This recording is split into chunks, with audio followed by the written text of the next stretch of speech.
seen you since Thursday. Because I didn't stream on Sunday. So I've learned a couple of things from the streamathon, and one of them is that 5-hour streams are too long for me. Streaming 3 times a week is doable if they're not 5-hour streams, so I will try and work something out on that front, but trying to like have a life as well as schedule 3 streams a week and manage my energy is... we'll see. At some point, it's an ambition, it's a long-term goal. Right. Welcome. We are playing Pyre / Wizard Basketball with Reading. And we had a pretty epic losing streak when we ended on Thursday. Also, do we have game audio? I feel like you have game audio, but I might not. Give me one sec.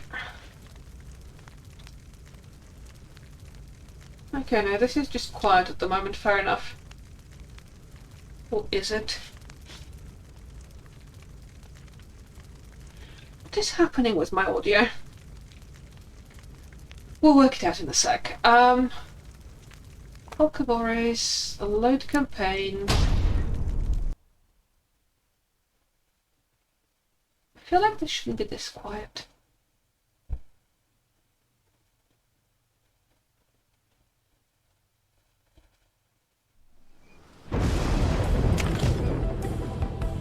Okay, there should definitely be music here. Give me one second, Internet. What have I done? Advanced audio properties.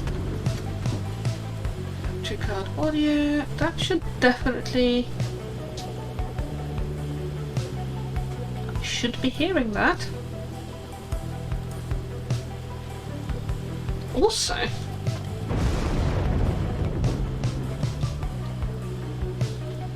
Okay. There is definitely sound, it's just not in my headphones.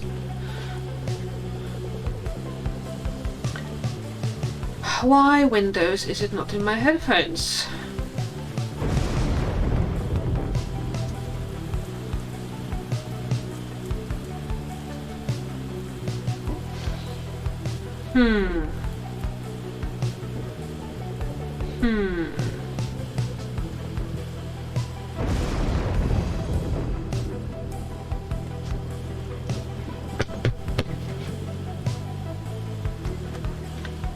Tell you what, Internet will be... Actually, no, we won't be right back. I need to stay on this scene because that's where the audio is. I'll talk amongst yourselves for a minute while I sort this out. Possibly just scowled at it.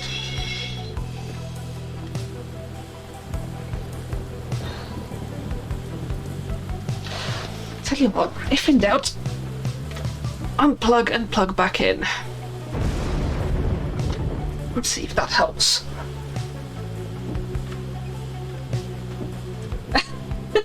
Thank you for the resub, BTF, much appreciated. Yay, pushing buttons. Okay.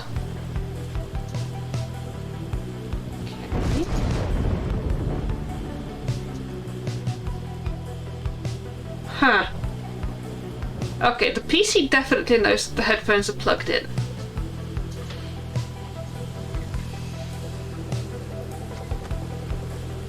OBS, what is wrong with you?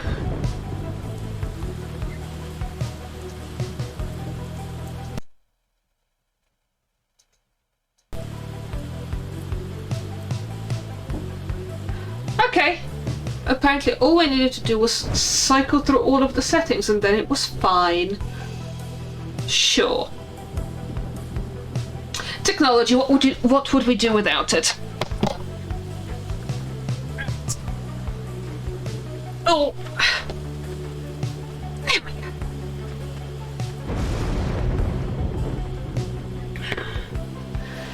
Right. Where were we? Where's my controller? Where's my brain? There's something to do in the Black Wagon. Oh! Hello, teaser!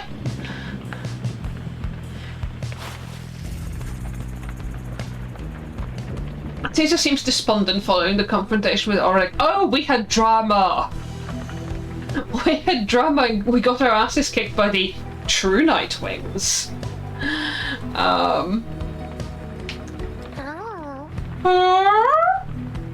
Tiso is filled with mixed emotions at having seen Orlick again. Rahiu? Like Fulford, he thought for sure that Orlick had perished long ago.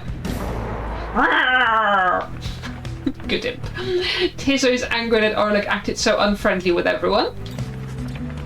Then the little imp looks at you with sadness in his eyes but says no more. Oh, sad creature. He skitters up into the rafters. Okay. I have concerns about our floating rock trying to make friends with the Book of Rites. Oh, there are new things in the Book of Rites. Do we care about any of them? That's just geographical landmarks.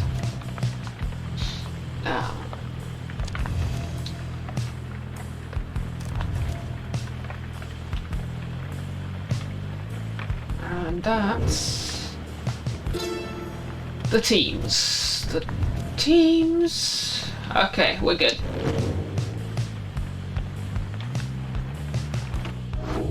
I don't think I've ever read such a high proportion of a game's like codex entries as this one, but there's like a lot of actual interesting info in them. Where the heck are we even going? Does anyone remember? Up there, apparently. Oh shit, I think we've got a liberation rite to do. Crap! I extremely have concerns. Right, where do we land? Emperor's Fall, or presumably Emperor's Ascent? Yes. Tiso shall gain favour from the scribes if I land at Fall, and Zay shall gain favour from the scribes if I land at Ascent. Do we know who we're playing? I can't remember. Let's go with Zay. And the game remembers. You land amid the splendours of Mount Elodiel, at whose summit awaits the liberation rite. Thus begins our third ascent to the Fall of Salayim. My agency, the Commonwealth, report our plan is proceeding. Let us strive again to liberate one of our own and raise its chances. No pressure. Only souls and a revolution are at stake here. Oh, and the Beyond the Crystal seeks Bertrude. Right.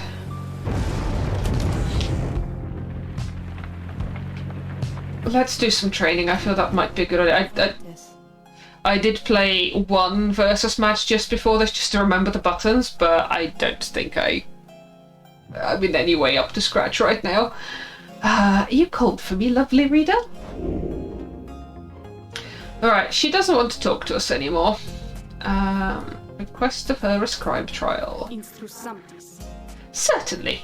Who shall be the target of my wrath then, would you say? Bertrude.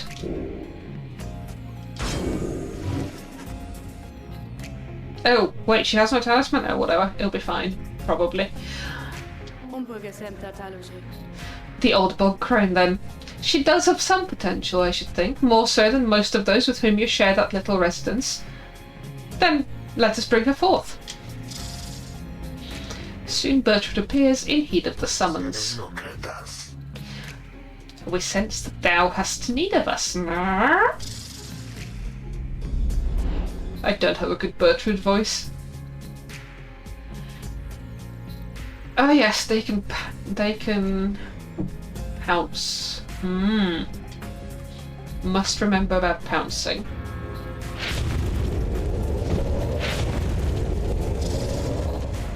The apparition Sandra appears and unfastens her mask. Listen well, crone. You answer to me here. How very eloquent. May your vast experience exceed your knack for pleasant conversation. I trust that you shall have little trouble here, without the benefit of your more communicative friends. Now come.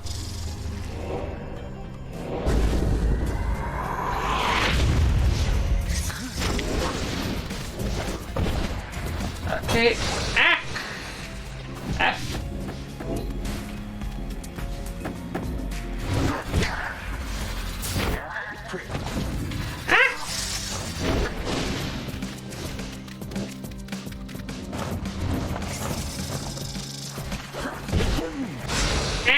F.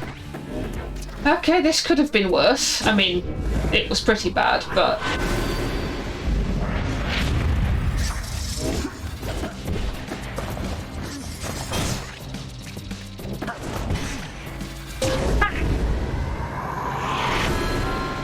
Well...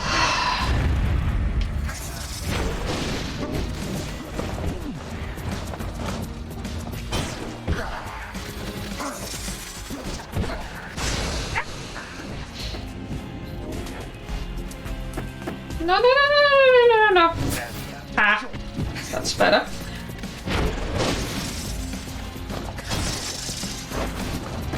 In we go. Okay.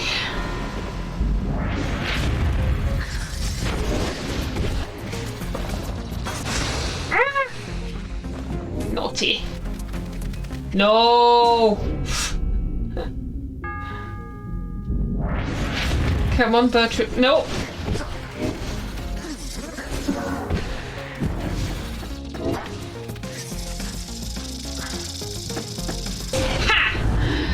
How do we aura cast again?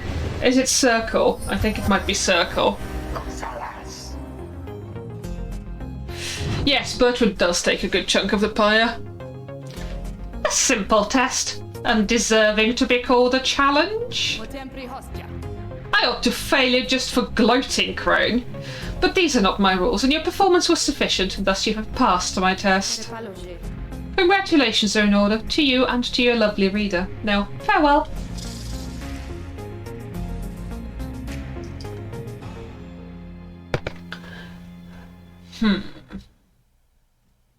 So who are we playing? Oh, we have Wolfred's journal, which might tell us who we're playing.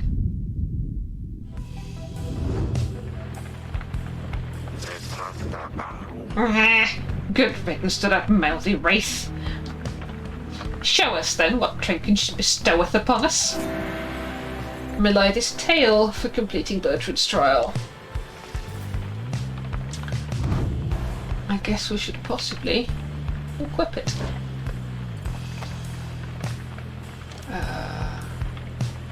That one?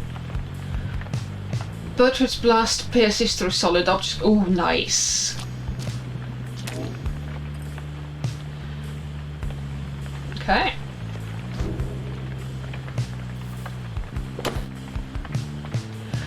Right, we're playing the Withdrawn F.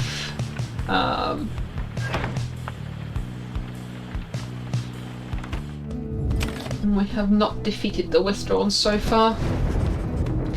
Without despair, after having landed, you joined Zay on a brief expedition to the monument of Haub the Swallow. Thanks be to each of you, Aid Scribes, for it is you who have united us together in this your most sacred tradition. The path and the outcome are the same, is that not so? But I need not ask, for I am sure of it, and so I shall follow unflinchingly the path you have prepared for me. Soon you and she have finished paying your respects. You return to the wagon in silence, feeling as though Haub the Swallow has shown you favour. You shall soon begin your ascent, though there is time yet to pursue your vocations. They gain +1 quickness.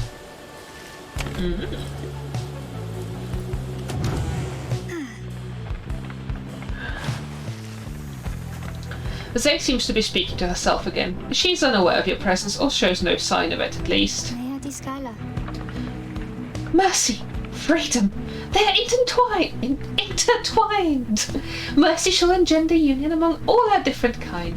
Mercy shall engender union among all our different kind.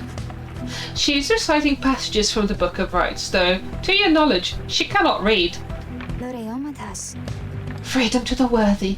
The downside cannot let us all go free, thus freedom to the worthy. Is that not so, O Saint Trieste? Is that not the conclusion which you formed with your 7 most trusted friends?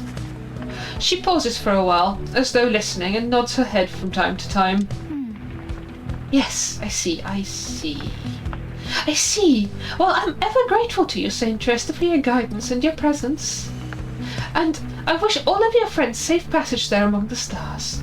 It must be so very beautiful out there. With your wings you can fly freely, can't you, Saint? You can visit me at any time, come and go as you please, from the stars all the way here. You do not need a pair of wings in order to be free. I know. And yet sometimes I wish I was like you, or like Miss Pamatha. But I know I'm the way I am, because I'm meant to be this way, and I know that you are always watching, so thank you, Saint Triester Titus. Thank you, and your friends. She wanders out into the afternoon, leaving you there to consider her words. In the Commonwealth, her unwavering faith in the 8 scribes would have been seen as a delusion. Such prayer or communion was forbidden. The scribes were mythical figures, but even they worshipped the stars, and it was the stars that lighted the way for the founders of the Commonwealth. Or so its leaders taught.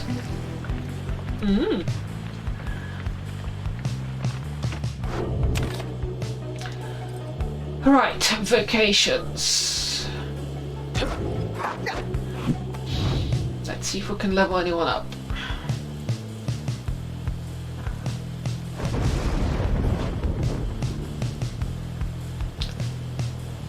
Probably Zay, actually.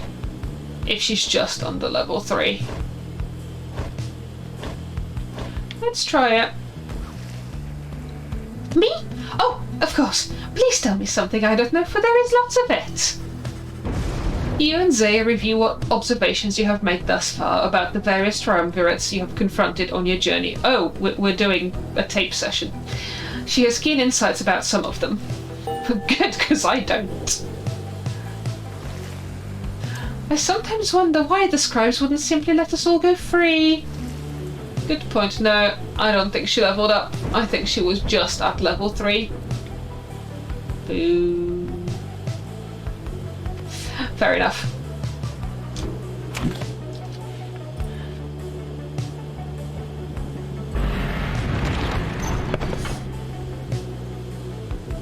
Okay, and we have choices to make. Rocky shall gain favour from the scribes along this route.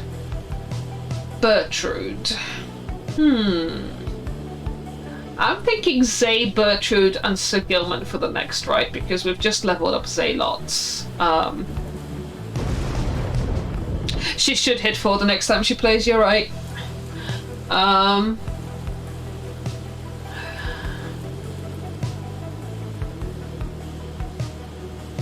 like, Zay is fairly nimble. Sir Gilman is obviously the zoomiest, and then Bertrude can stomp things where needed. Let's try it.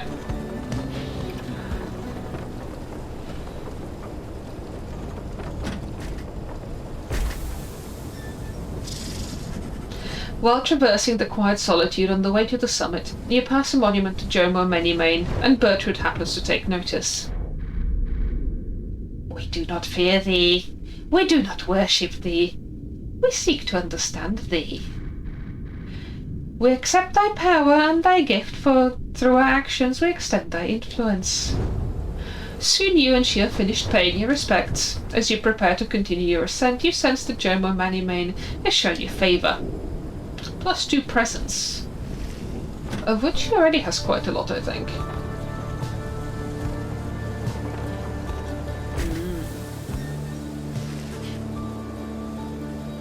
You and your companions arrive again at the Scribe's Gate before an archway carved of stone. Shall we, reader? The minstrel leads you toward his counterpart, who seems unsurprised to see you all approach. The exiles of the Nightwings. And you again, Tariq. Greetings, Celeste. Aye, we have returned. The stars shine darkly these past nights. Nothing more than a portent of your arrival, is it? Likely nothing more. No, they are ready for you. Then come forth.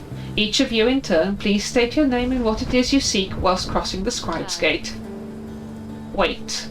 You. She points to Bertrude. You're new amongst this group. You shall go first. Please do as she asked, Bertrude, madam. We are known throughout the downside as Big Bertrude. We follow Sandalwood, for we are fond of him. He led us into exile, and he shall lead us out. The gate guardian acknowledges her and motions for the rest of you to proceed. Everyone does so, as before, including you. Once you all have declared yourselves, she regards you all for another moment and beckons toward the mountain's top. The 8 scribes bid the Nightwings welcome, go forth with glory. Thank you, Celeste. Until the summit, Tariq.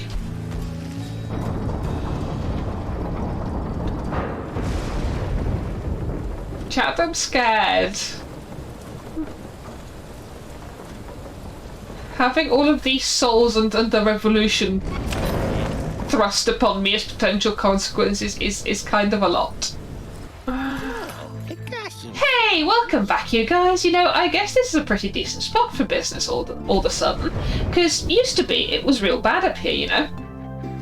I'd be here and just wait and wait and wait, and sometimes it gets real cold, like I was telling you before, and stuff like that. So anyway, you buying anything or what? I mean, I guess we could. Although I feel like the Stardust is really expensive. Bottled Void!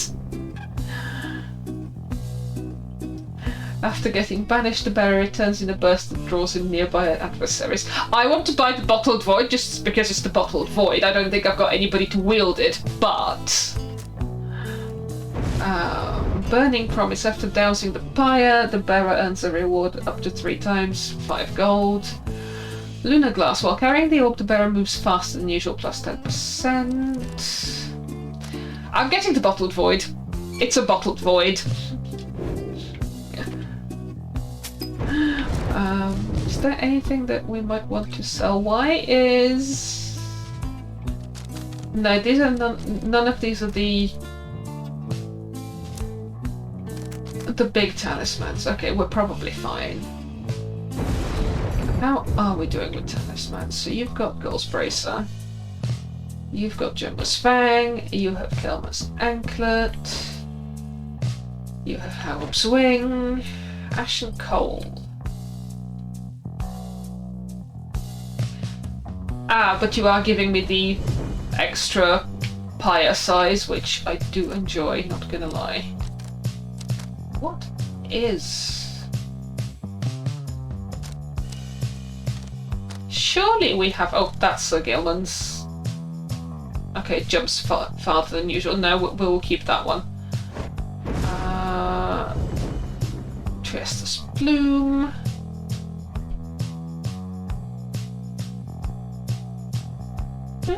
Interesting. And Eli's Tail, Bertra's Blast pierces to a solid object. Cool. Alright, we totes got this. Come see us again, guys!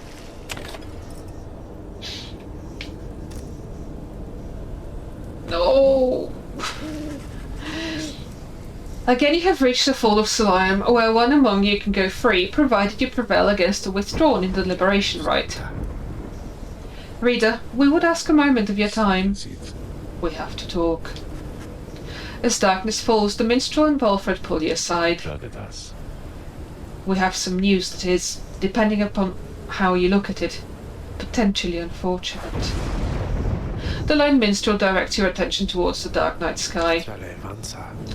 The stars are fading. It is true. With the advent of the Titan stars, visibly fewer stars seem to be shining than ones you saw in the sky above. Yes, the stars themselves are vanishing. Why, I do not yet understand, but what it indicates is this. The rites are drawing to an inexorable end. Eep!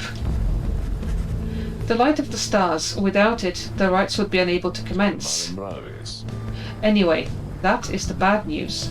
The good news is there are a lot of stars to go. How many liberation rites remain, I do not know as yet. The arithmetic is complicated. An estimation of the number of the stars, the rate at which they fade, the accelerating rate at which we're being summoned here.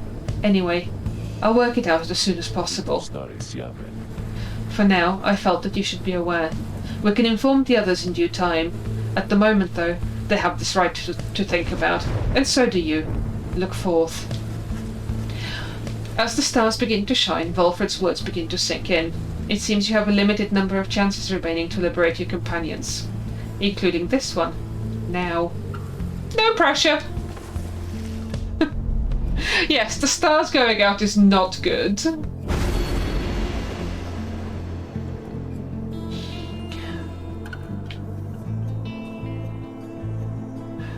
We are absolutely not making this more difficult.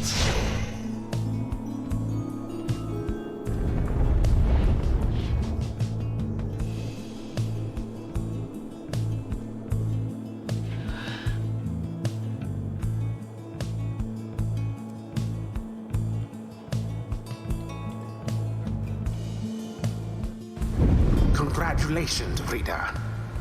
It would appear the rites are drawing to a close. Shut up! The doing of that Orlek in all his bitter spite. For now, your exiles have another chance at freedom here upon the fall of Solium. So too do your adversaries, the Withdrawn. They fought so very bravely for this moment. Whichever side prevails soon shall send one of its own into the warm embrace of civilization. Civilization is overrated. And also white supremacist construct a lot of the time. Yes, because we did get Jadario's talisman back, and I think I ended up selling it because I was like, I don't think she'll come back. Hey, Gumra 2005! How's it going? Welcome. We are playing Pyre, which is wizard basketball with reading. There's a lot of reading. I'm very bad at wizard basketball. The pyres burn and each of the triumvirates is present and prepared. I concur, the pyres burn and each of the triumvirates is present and prepared. Then, anointed one of the Withdrawn, come forth now and declare yourself and pay any respects you have unto your adversaries, the Nightwings. The bog dweller Admildy appears from the shadows and reaches for her mask. We are known to be the witch Admildy. Our adversaries, they are nothing to us, or the one we serve. Ye shall be devoured in the coming age, an age of strife, wrought down by the foul wings and many seeing eyes of Islak, the astral born. You speak blasphemy upon this sacred site, Admildy. If you value your liberty, then I suggest you cease your mocking of the scribes. The scribes? They have failed to stop Islak, and he shall rise again. As for ye, Nightwings, ye have no consequence in Islak's grand design. She dons her mask once more. Soon we shall return unto the land which Islak shall usurp, where we shall offer him our blood, and that of many, many others.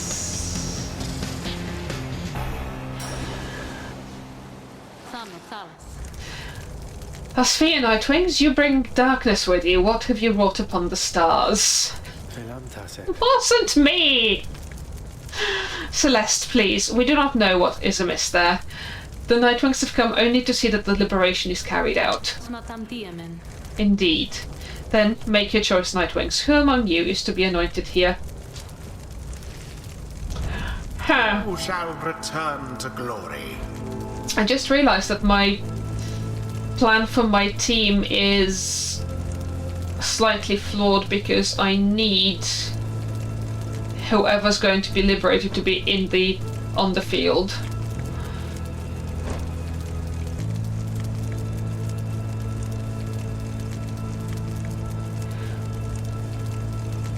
And I absolutely do not want to let Sir Gilman go. He is the zoomiest. So I guess we go with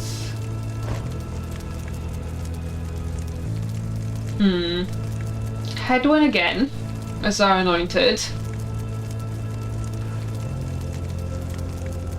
And then Sir Gilman and either... Oh! Nightbot is working again. Nightbot only has one timer to remember.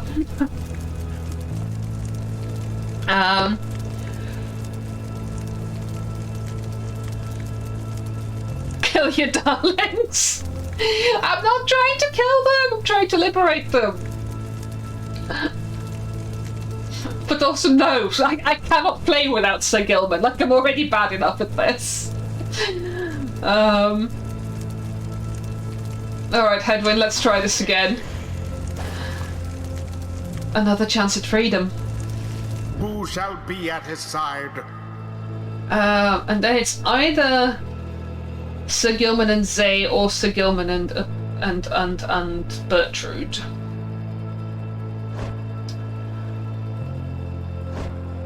Actually, yeah, Sir Gilman is so zoomy. Sir Gilman. This time for certain.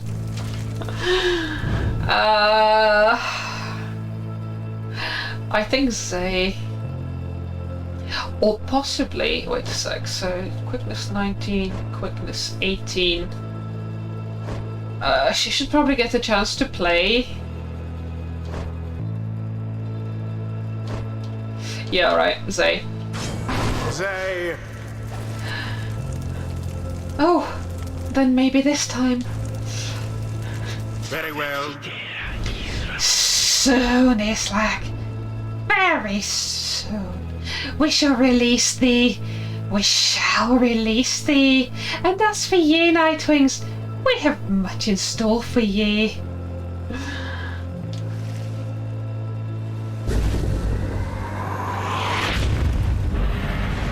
Commence.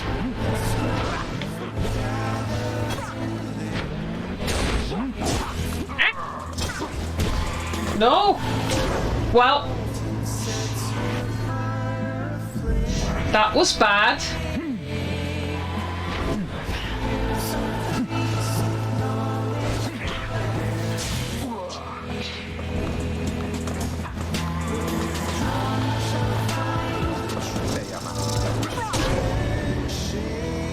Chat? Chat, I do not like this.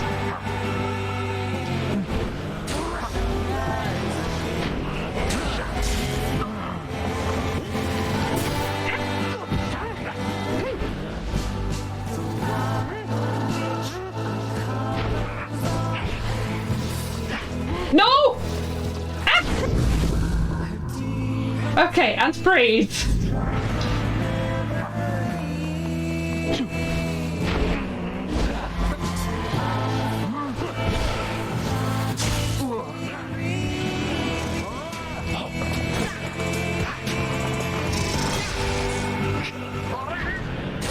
Ha!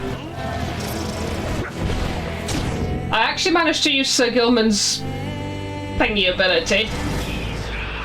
Islak, we invoke thee, for we seek thy ancient strength. Befoul our enemies within thy blood. Damnation to the Nightwings. Damnation to the scribes. The invocation of Islak, your adversary, which would mar this curse, shall summon forth dark pools of banishing ichor. Wheresoever any exile is banished here this night. Delightful, thanks! I totes needed that.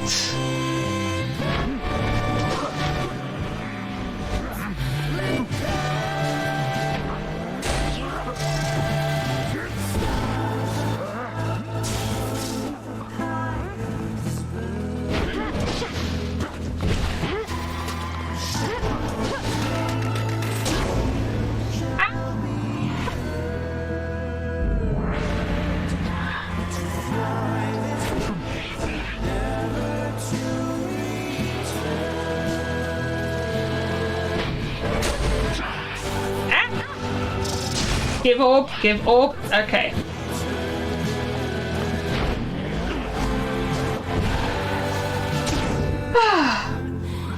Good, Sir Gilman. Now we just need to do this like 3 more times without losing anything.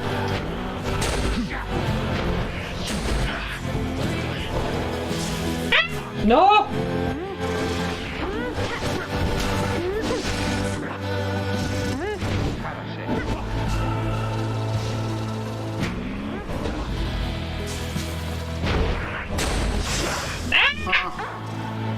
No! Why are we all banished? No!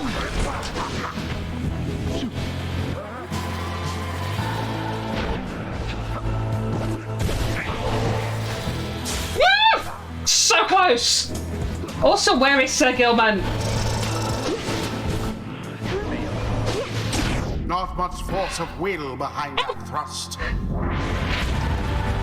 Oh, no! We're not dead yet? How sad for that one there.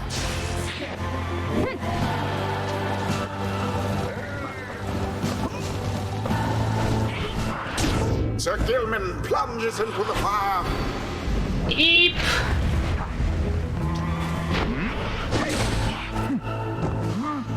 Good.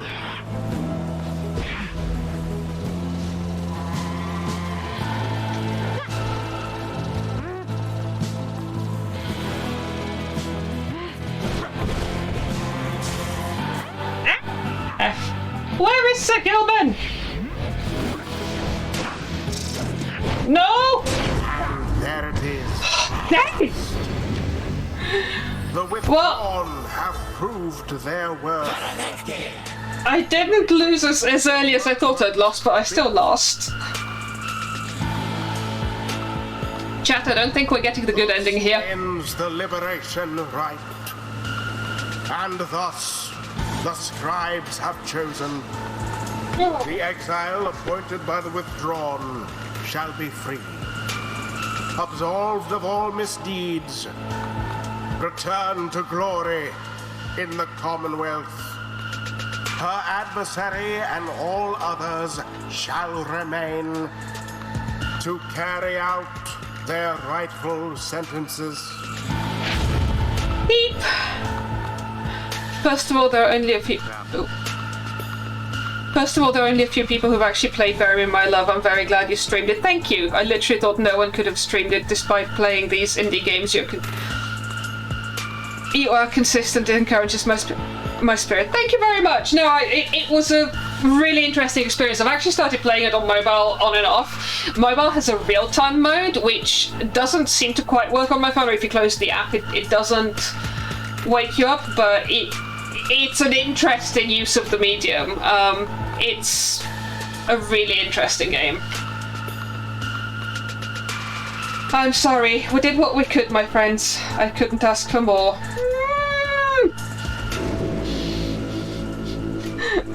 We're not doing great here! As promised, Islak, thy will shall be fulfilled, thy hunger sated. This land in which the scribes bound thee, in thy imprisonment it gave us strength, which we shall use in service of thy will. Thy patience with us, thy forgiveness, we give thanks. And as for them, Witchard Mile, this slowly turns toward all of those in witness of her victory. ye who stood against us, know that Islak shall not forgive you, nor shall we. We now return unto the lands above to sow for him the future which he seeks. And they, the fools above, shall merely call us mad. Their time, of course, shall come. With that, Witchard Maldi plunges into the waters of the Shimmer Pool and disappears.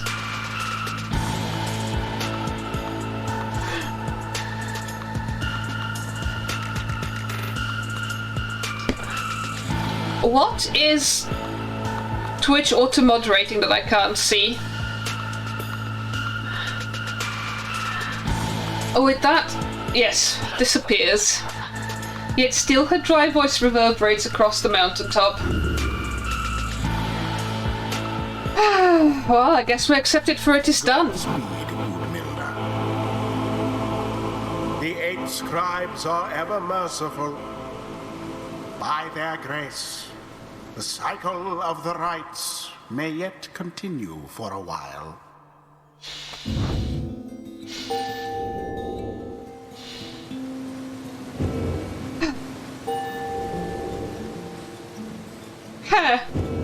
Zay did not level up. I don't understand how the scoring here works. Maybe if we had won. Until the rites begin anew. How long is our losing streak now? 3? 4? I think we won one of the last round, so we lost the last liberation right, we won one, I think we lost two, and then we lost this liberation right. Back at the Black Wagon, after the outcome of the liberation right against the Withdrawn, a dishonourable outcome! Our faith is being tested here, I think. Although you did not succeed in liberating Headwind, there is some consolation. The right shall continue, and before long you shall have another chance.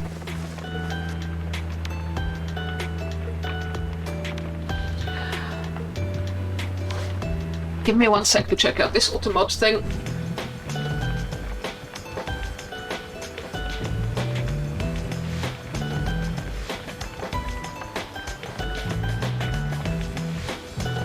Nope.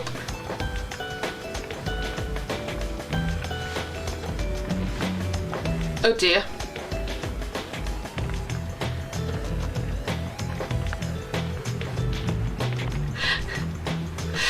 No, listening to the stream as well as the game audio and myself is not a good idea.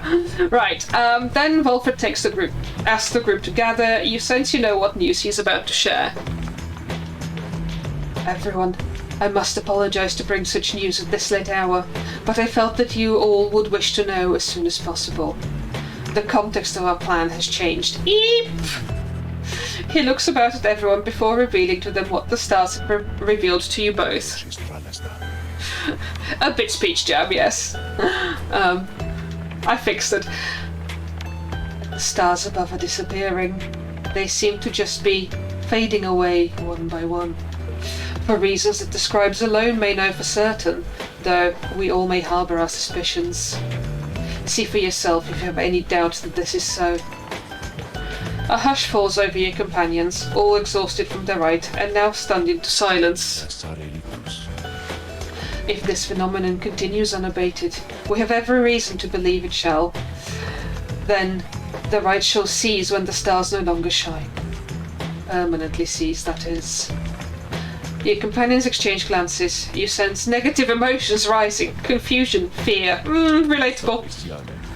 Before, I gave you the impression that should the Nightwings not prevail in a liberation rite, there would be other chances. This remains so, however, our chances now are numbered. The exact number I have yet to ascertain, but, to be quite frank, there are more of us than we have chances left. You sense your fellow exiles are beginning to realize what this means. I know this must be difficult to hear, but it is not to be a cause of panic. Our plan remains essentially unchanged. We shall take which opportunities arise and return as many as we can. I urge you all to take whatever time you need to think this through. At dawn, we shall head again south to Moonlight Alcove. We can discuss this further then. Now please, get some rest. Our path grows harder, though not insurmountable. Not while we stand together. We can still prevail.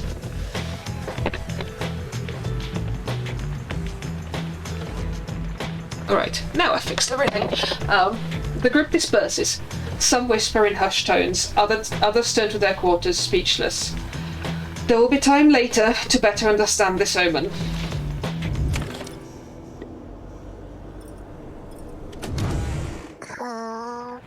Oh! You find Teaser there in the Black Wagon, looking rather more despondent than usual. When you attempt to reach out to him, he barely acknowledges you. Teaser indicates that he wishes to be left alone right now.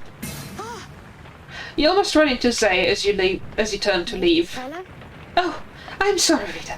I was just wanting to come check on little Teaser here. I think maybe he's taken ill or something? On further inspection, it occurs to you that Zay perhaps is not off the mark, and that Teaser is unwell for some reason.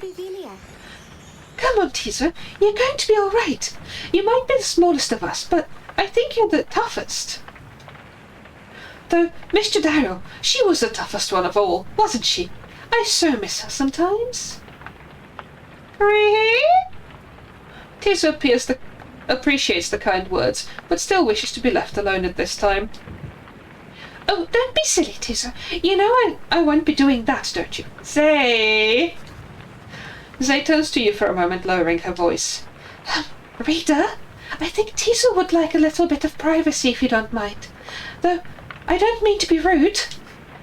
It's just, Tiso, well, I told him not to eat something. There was this, well, I think it was a mushroom maybe, growing in the corner over there. I have concerns about food safety and hygiene in our wagon. So, I see Tiso sniffing at it, and he's always hungry, and usually I try to feed him, but this time I told him no. Because I know my mushrooms, and whatever that was, I think it was a mushroom, but it wasn't one I know. Well, Tiso ate it anyway.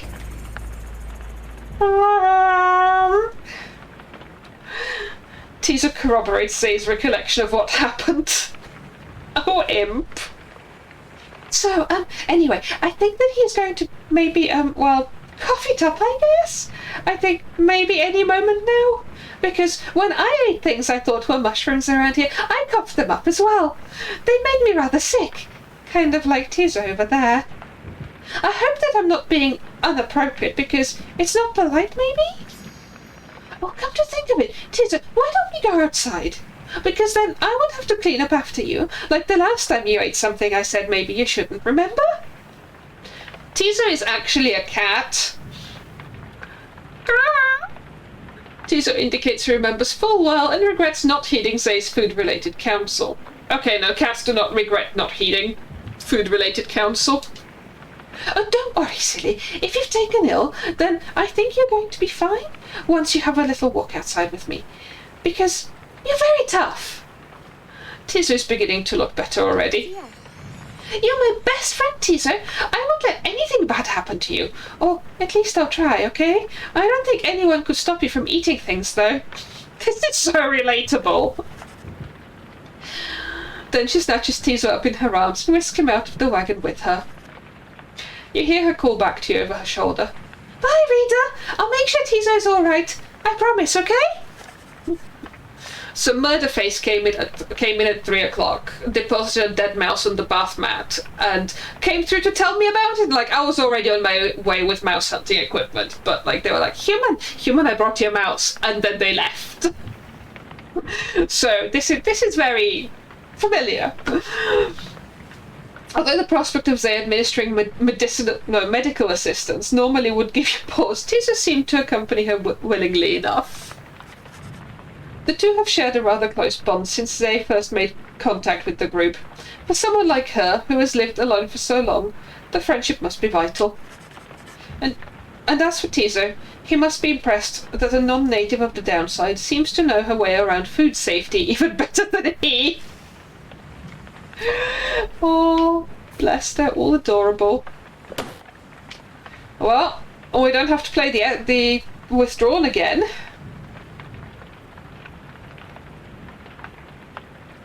We've got the Dissidents next, probably, or the Fate.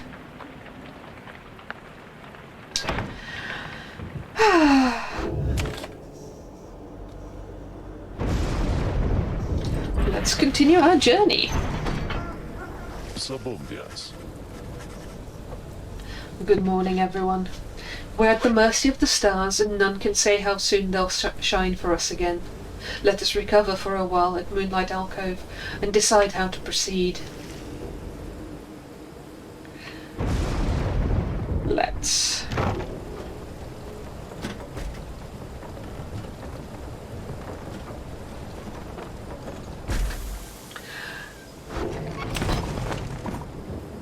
Noyenring? Thank you for the follow. Welcome. Right. There's nothing in here to do, apparently. Fair enough. Let's bide our time. Best make yourselves as comfortable as possible here for the time, Nightwings. The rites ought to commence again before we know it. Until then, Be well. Thus you and your companions remain on the mountaintop waiting for the stars to shine again. The cycle of the rites is ending. The news that Wilfred and the lone minstrel revealed to you now threatens to disrupt the group's resolve. Who most deserves their freedom? Can there be any hope for your revolutionary plan to change the Commonwealth if too few exiles manage to return? These questions hang like a fog over you and your companions as you linger there on Mount Elodiel. For now, the exiles of the Nightwings vow to stick together, for as many opportunities as they shall have. Many moons pass. One cold evening, Wilfred finds you off on your own. There's a room buster. Well, my kin, it's time once more. Come see. Wilfred indicates the sky, and through the snow you see that he is right. I'm not entirely sure how we can see stars through cloud cover thick enough for it to be snowing. Soon all of your companions are gathered. Wilfred regards the group in his steady manner. As you all know, I have refrained from participating in the rites myself. This was a long-held choice of mine for a variety of reasons. Chief among those reasons is so that I might direct our plan, free from unwanted attention, both from our adversaries here and those who would oppose us in the Commonwealth. Another reason is my past experience conducting the rites. It did not end on good terms. Before my time, the Nightwings comprised 3 exiles: Brighton, Erissa, and Oralic. Little Tizo was with them as well, still learning in their ways. After Brighton regained his freedom in the liberation rites, the Nightwings took me in. A story for another time, but for one thing, I had capacity to read the ancient book. Anyway, when next we earned our way to the liberation rite, Oralic was anointed for return. He had long been in exile, and his horns were beginning to show. We prevailed. Little Tizo snuffed the accuser's Pyre, thus Oralic earned his freedom. However, just as the Shimmer Pool was to engulf him, Erissa, she shoved him from the precipice and took her freedom in his stead. She perished, of course. Only the anointed can transcend the Shimmer Pool, but she thought that the warnings were a myth and paid the price. She was always restless. I presumed Oralic perished too, to survive a fall from Mount Elodiel. I was left alone. Subsequently, I made no attempt to reassemble the Nightwings, knowing that such treachery, such harm was even possible as part of this ordeal. I, frankly, still do not hold Erissa entirely at fault for what transpired. I hold instead the Commonwealth responsible, for it put us in this desperate situation. And I resist the urge to think the rights may partly be to blame as well for pitting brother against brother, sister against sister. Hi, Chaparrali, how's it going? That was indeed a dick move on Erissa's part. But also structural oppression. Wilfred is not wrong. Wilfred breathed a deep sigh. Now I see that Oralic yet lives, at a time when our plan is already in motion, and even the stars are fading. Perhaps a signal that the scribes themselves know that the Nightwings are divided, and they do not approve. But I chose to take it as a sign that we must act. The scribes have put us in a set of circumstances where each one of us may rise to the occasion.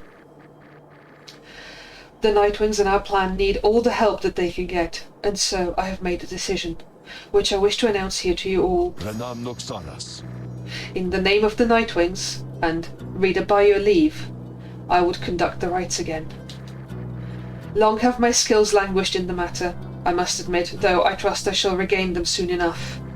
While I once vowed never to conduct the rites again, our presence... Oops! Pressed that button too soon, but we get the gist. So, if I may be of use during the rites to come, I shall avail myself. That is all. Now then, our reader shall determine where we are headed come first light. Wilfred bows his head to everyone, while the others exchange looks, then one by one salute him in turn. Wilfred stands ready to conduct the rites again, welcoming back to the ranks. Gather the band. Once more, the several stars shine bright in the night sky, revealing several paths for you to pursue towards salvation. Let's see.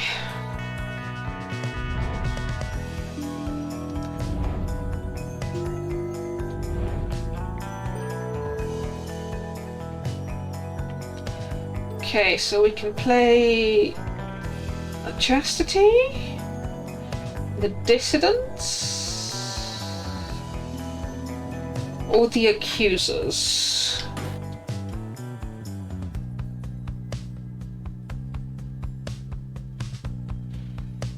I feel like possibly the well, actually,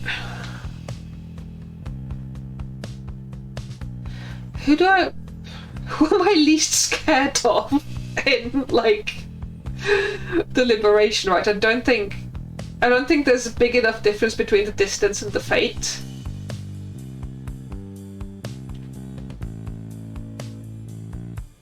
Actually, if we manage to knock the Distance down, the Fate might not be so bad. Let's see if we can play the Dissidents. I'm not entirely convinced I understand how the system works.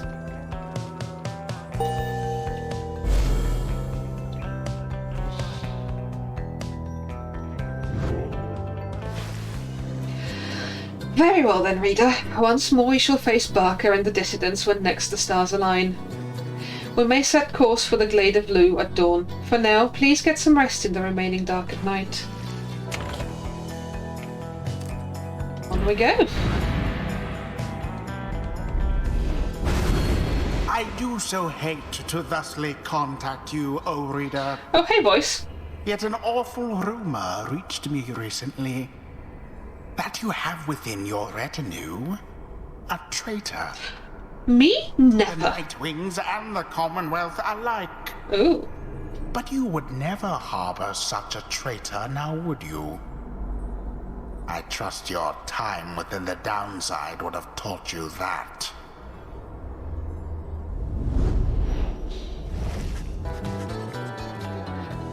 You arise after a fitful night of slumber. Somehow the voice which thus far has reached you only in the rites has found its way into your sleep as well. You shake free of it. The time and moonlight alcove has made everyone restless. The group is eager to set forth at your command. Okay, off we go.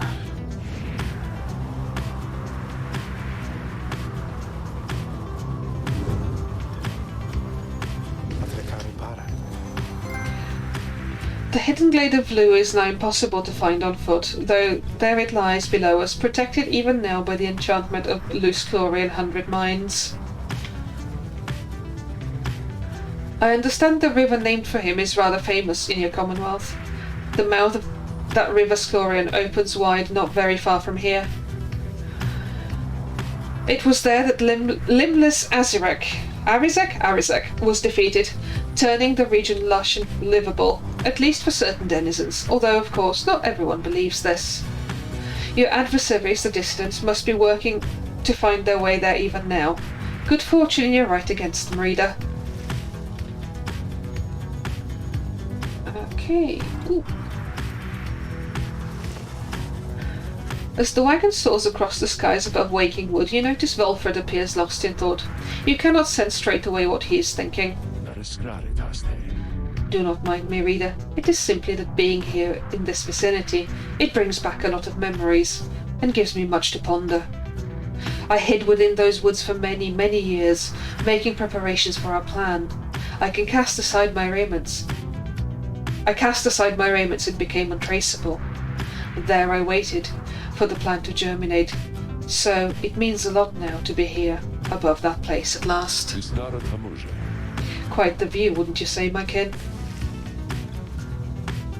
Okay.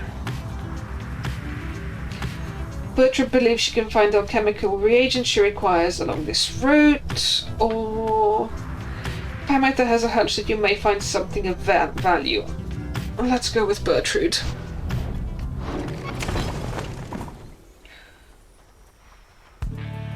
There was something else I wanted to do, and I will talk to you in a sec, Volfred, but I do want to check Okay, our plan is a probability of success 44%. Right, still next liberation 2. Okay. Hey, Wilfred. There. Wilfred appears to have finished sealing some sort of document. He smiles as he approaches you.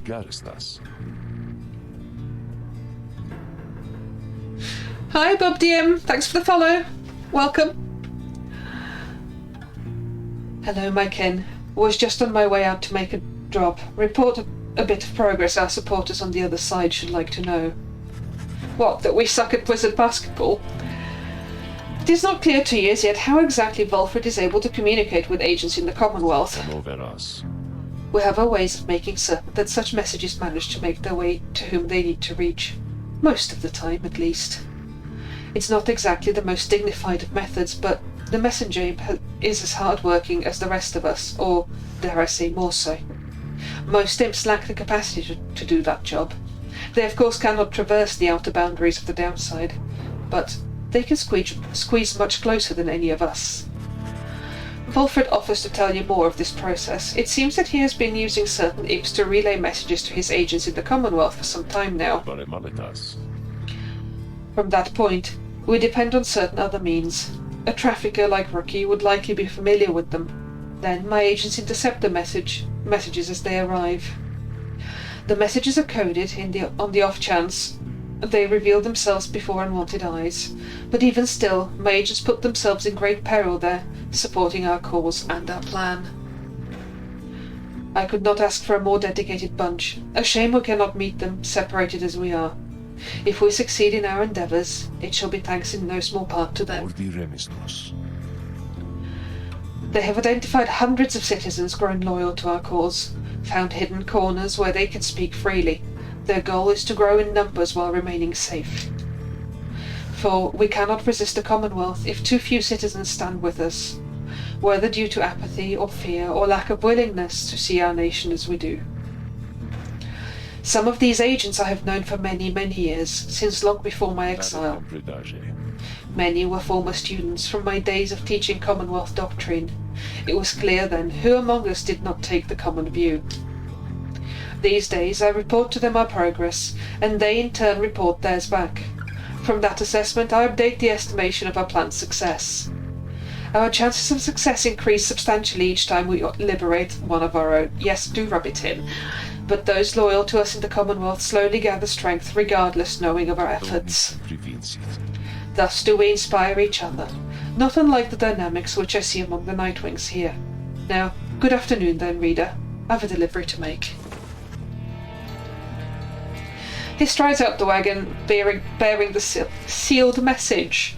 Dear gods, words are hard today.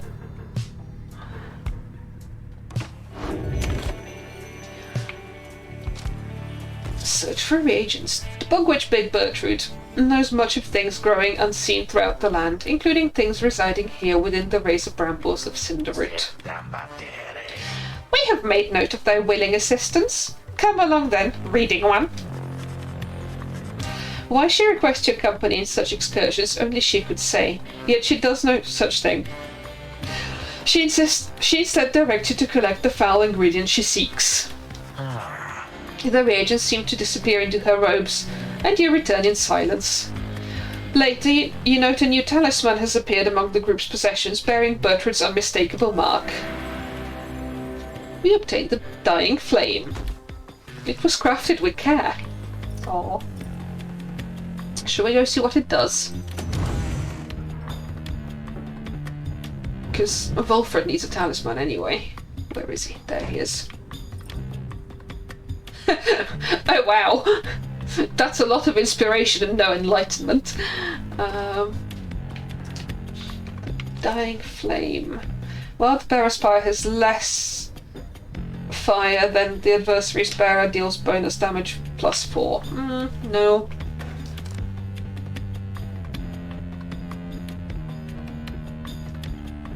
Bottled Void!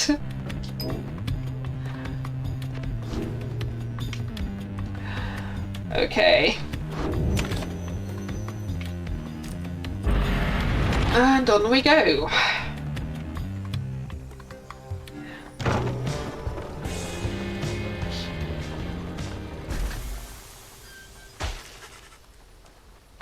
The wagon comes to a sudden stop after a near miss with someone, or something, that got right in its path.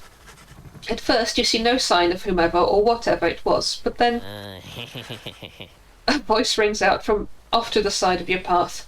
The friendly yet somehow aggravating tones leaves little room for questions who it is. Hey guys, so maybe watch where you're going a bit more next time, I guess? You must have scared Dad half to death. I mean, just look at him. But it's good running into you like this because I got for you a really special deal. We got some pretty out there stuff on hand and it's been slowing us a bit, so to be completely honest, here. Something about him, I don't know, but Dad just hasn't been himself. But once we open shop, why, these little numbers, they're going to be flying off the shelves. And you can have first dibs. All you gotta do is give us a lift, because you're headed to the Glade of Blue, right? Just drop us off when you get there, okay? The Black Wagon does not provide for you the most spacious accommodations, but it may have room enough for Falcon Ron, barely, at least for the short remainder of your trip. On the other hand, you sense a troubling energy from whatever strange artifacts he is transporting right now, and wonder whether you should get involved.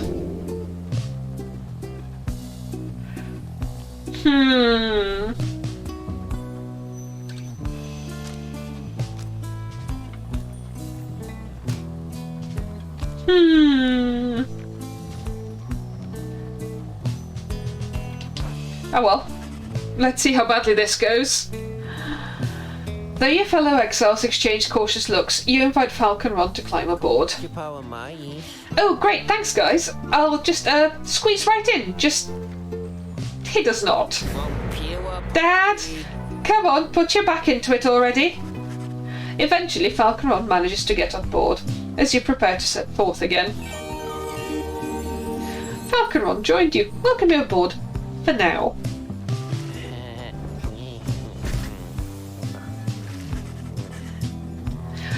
After what felt like an interminable trip during which Falcon Ron did not even once cease to speak of matters relevant only to him, you reach your destination.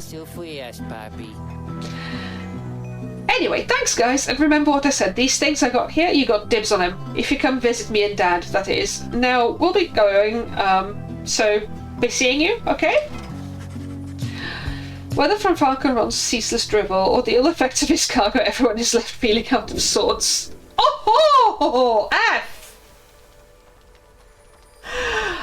I kind of thought that we might lose hope, but wow, -5 glory hurts. Yikes!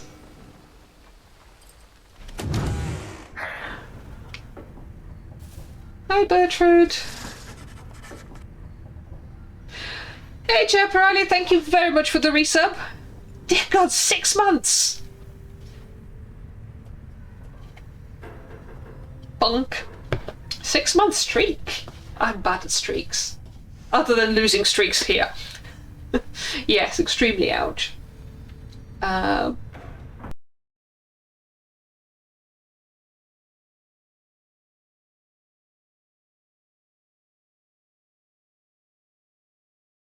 Through the downside.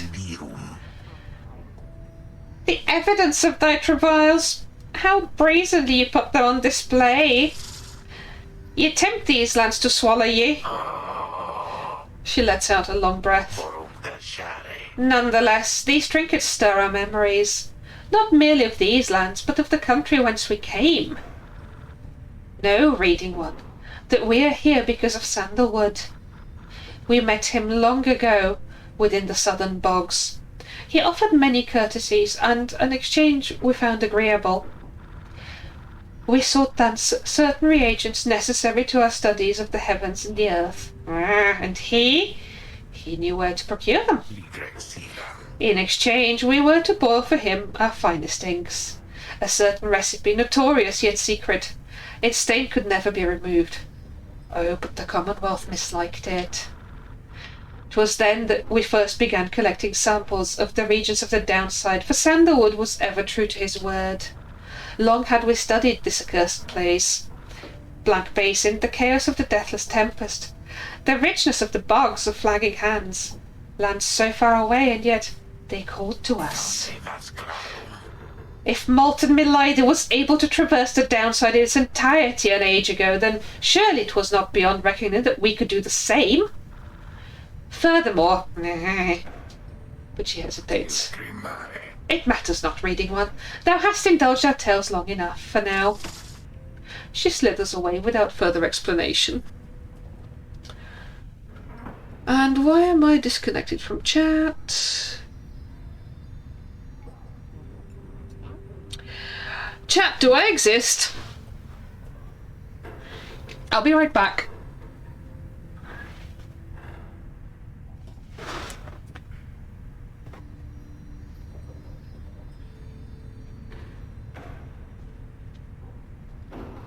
Huh?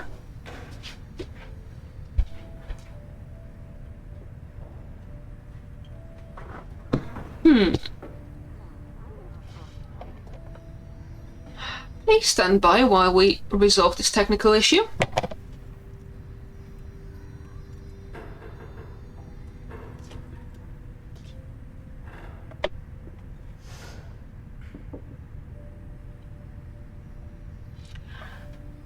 Ah.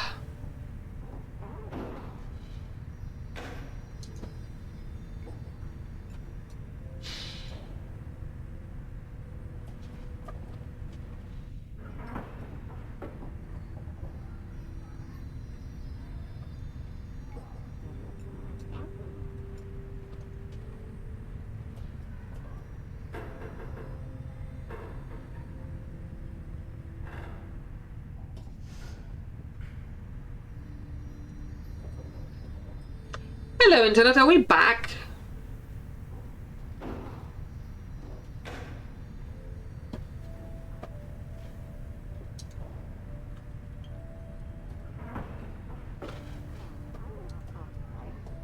Hello, chat, do I exist? And how much did you lose?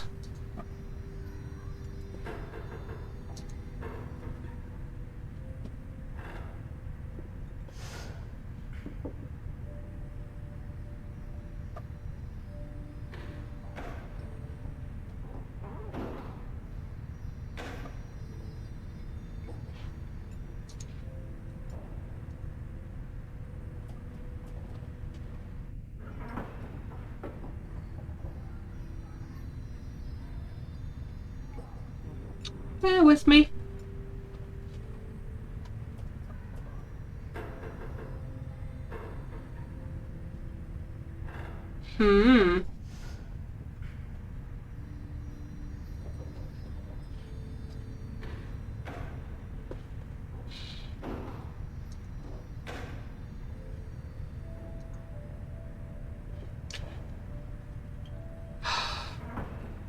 Okay, I think we're back.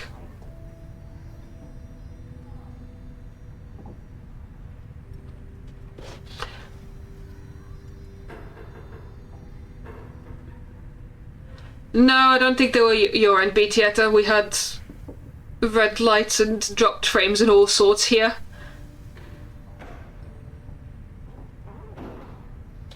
I do exist. Excellent.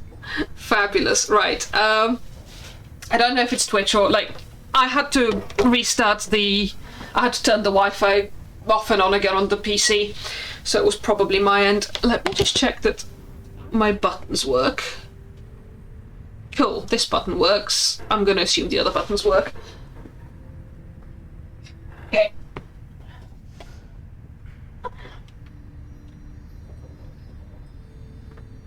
I don't know what's been going on with my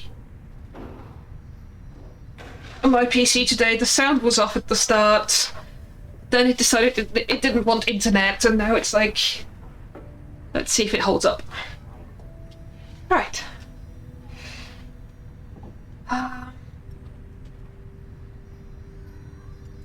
I think we're good. I think we're good. Fingers crossed. Right. She seems reluctant to discuss the circumstances of her past with Volfred, yet you sense that she is here by choice.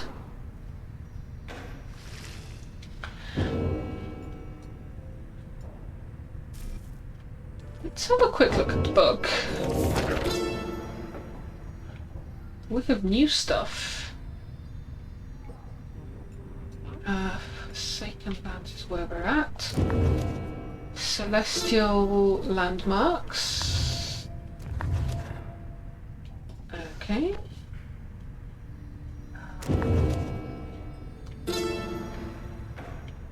So this is the bit on Commonwealth. Let's read that. I do quite like this bit because it's a lot of backplot. On kinship, in the words of Trieste Tides, the Blessed Born. Each one of us within the eight, besides the imp Howub, we would have perished in the downside had we not found each other and together formed our union. Here in the downside, all are bound, but that which binds us here does have some latitude. We choose the bond of kinship. Our exile took precedence over our differences. The empire, which had subjugated all our kinds into a tense alliance, shall give way to a society in which our differences are paramount. There may you embrace your ancient cultures, whilst jointly forming a great culture all its own. Next to mercy, it is kinship that shall form the bedrock of our commonwealth. I mean, it all sounds like not a bad set of ideals to form a society on. What went wrong? We found a glossary. A list of terms which you may wish to know. As an exile of the downside, as a reader of this book, and as a conductor of the rites, you are engaged now in a cycle which has lasted since the dawn of this age. Here, within this part of the book, is offered summary of all key figures, locales, terms, and astral phenomena you shall encounter, either first-hand or in passing on your path. To know the history of the downside and the rites is to prepare yourself to walk the path towards enlightenment and then to liberty itself. Should you be free again, remember, reveal not the rites themselves nor the existence of this book.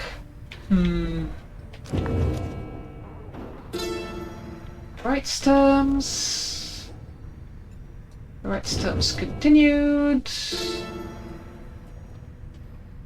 8 scribes. Triumvirates. This is basically just the appendices. Yay! We earned bookworm! Also, welcome back, viewers. We had a slight technical hiccup. Right, what's next? Oh. Hey guys! Thanks again for helping me and Dad back there. We really owe you one, and so, as promised, I got something really, really good in stock for you, right here. He pauses for dramatic effect, then he reveals to you several artifacts. Black Hoof, Black Heart, and Black Claw.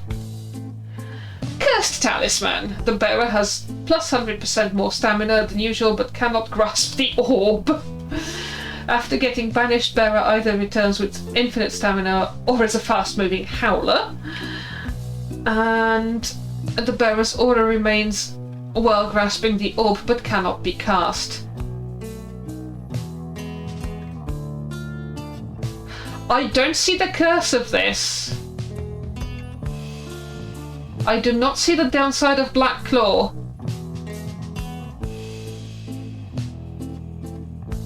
I think I might get the Black Claw. They emanate with energy that cannot possibly be completely healthy. Nice, huh? You guys, you got first dibs on these bad boys, and I can tell you what, they're going to go fast.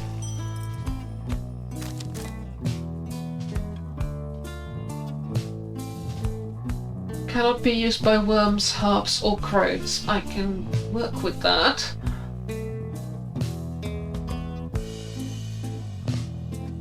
I do not see the downside of this. Oh, I can't cast even if I'm not holding the orb, presumably. That might be a thing. I'm gonna give it a go.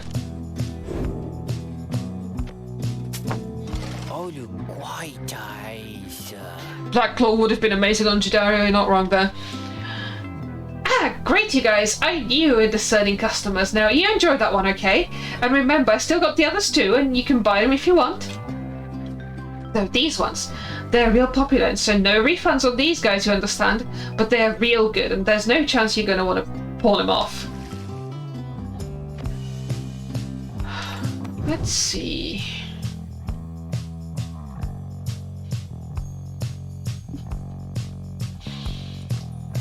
Who has our biggest presence?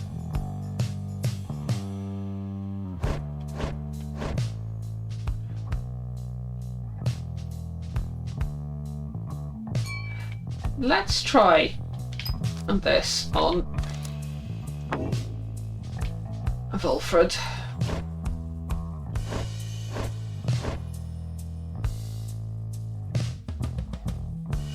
I think it's either Wilfred or Bertrude. Let's try that.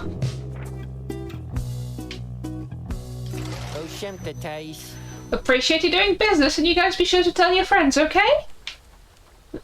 Yes, tell all your friends, because I've already told mine. Tell all your friends about my stream, because I've already told all of my friends. Okay. As the sky grows dark over the glade of Lou, a hush falls over your companions, especially Rookie. You sense something is troubling him, something to do with your next adversaries. Oh, hey, chum. Just want to let you know, I'm pumped and ready to take on the distance this time. Sure am, alright? That Barker, he's not so scary once you get to know him like I do, you know? So don't you worry, because I sure won't be going easy on him after last time. As Ricky marches off toward the clearing, you notice his grin fade away. In the distance, you hear the dissidents begin to hoot and howl.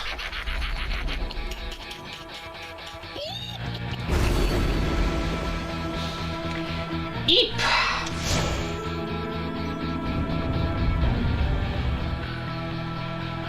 Oh, I like this track.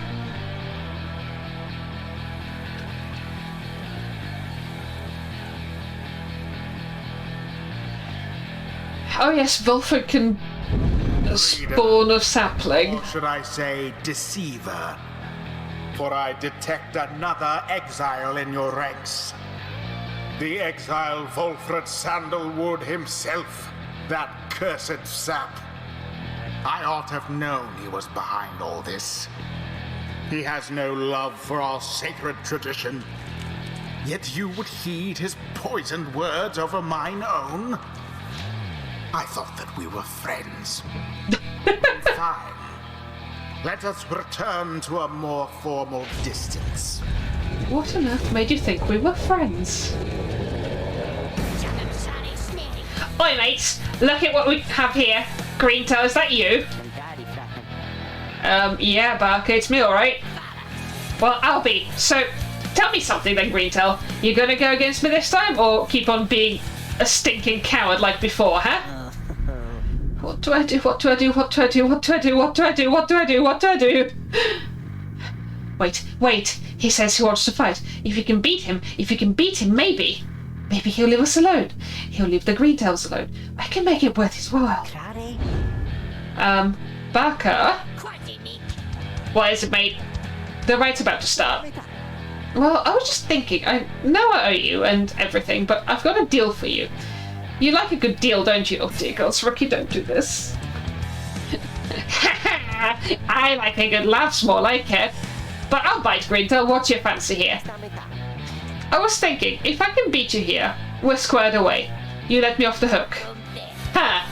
I see, but tell me something, mate. Why in this stinking world would I want to do a thing like that? What's in it for me when I beat you instead? No, Rookie! And then I'll pay you double what I owe, I promise. But you have to promise too. Curse oath. Oh, really now? Double or nothing then, is it I? You drive a hard bargain there, mate. But alright, it's a deal. You beat me and my pack, right here, right now, and you're debt-free as far as I'm concerned. Yeah, this is extremely terrible. I feel like Rookie should have taken note of our losing streak. Of course, if you don't, I'll be fleecing you for all you're worth. You, your stupid uncles, and that dear old mum of yours. See you shortly then. Rookie then turns to you. Hey, so this one means a lot to me, you understand there, chum? Let me go against these guys and I'll make sure we show them up, okay?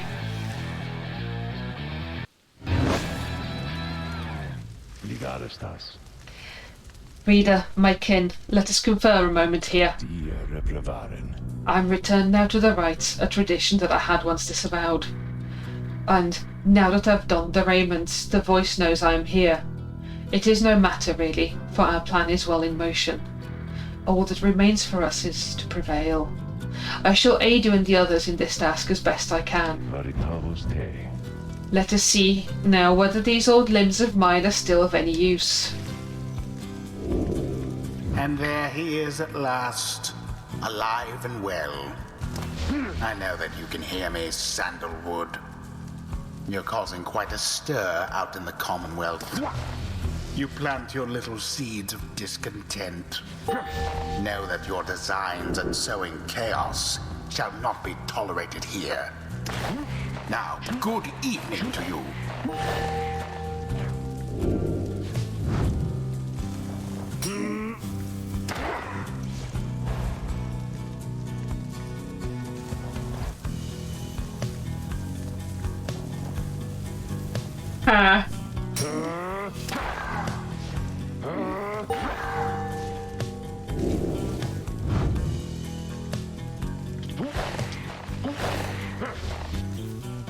Okay, so we have a shield,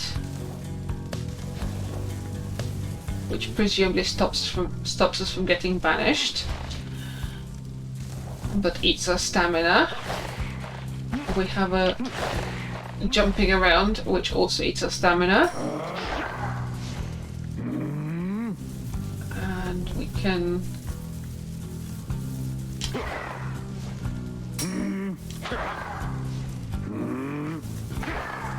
Why are you not going there? What's the closest to the pyre I can put you? Got you, slow.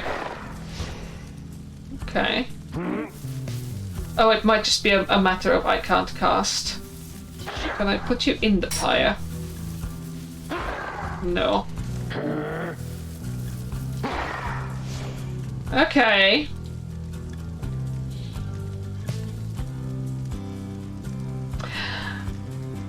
If I had any confidence in my abilities, I would use him and then just put the sapling something like this and then move to one of the other players to play. Shield my combo nicely with the claw. I actually don't know that he has an aura.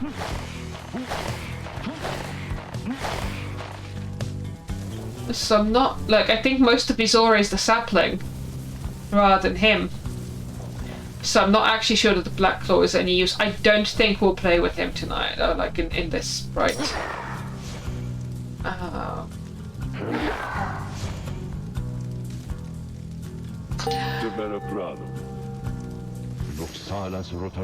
Now then, Nightwings.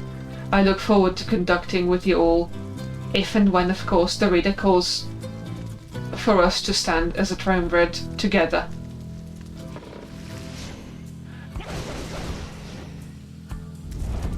Choose now your band of traitors. Right. Hello, band of traitors. I'm gonna go with, like, the zoomies, I think.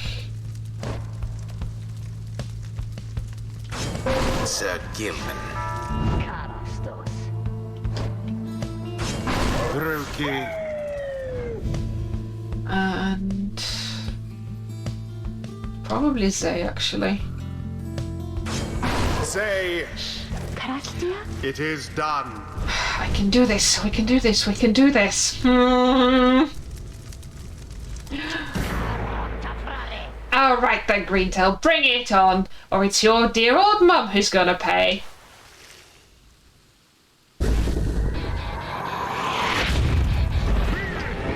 Now begin. A flame is stricken.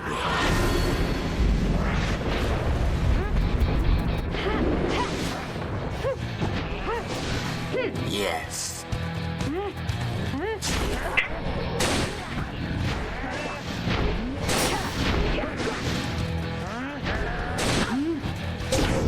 Okay. The adversary's flames.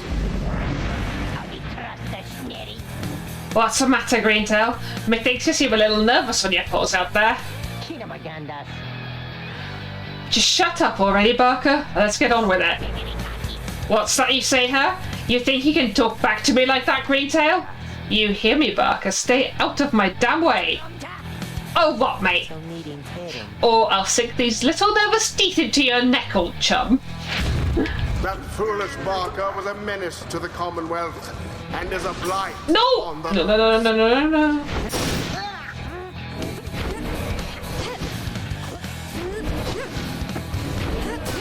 An opportunity.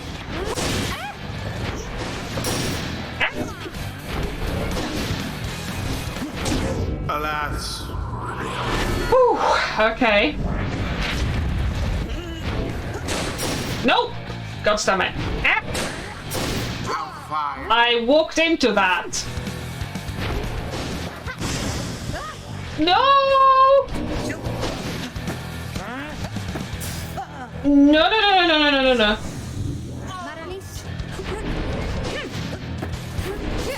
The orb is loose.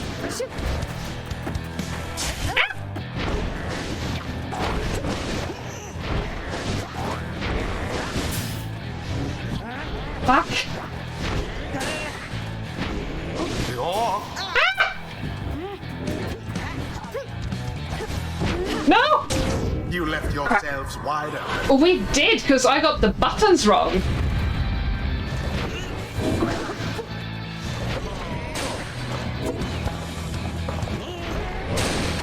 Glorious. Bask in the purifying. Woo!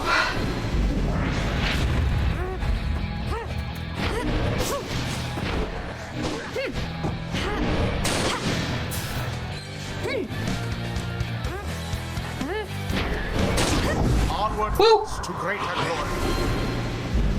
Okay. Come on, Sir Gilman, we can do this. Dang, maybe we can't. Aren't we? How? Dang. The scribes ordain.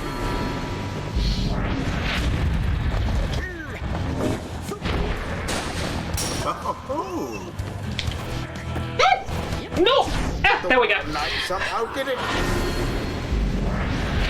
That glory hit absolutely is hurting, yes. Didn't see it coming. Resplendent. Whoa, getting there. Fingers crossed. No!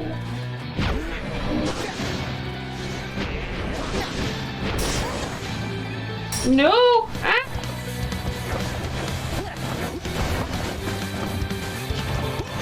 Barker throws himself into the flames. There. Verily, Really? no more than a lick of flame remains.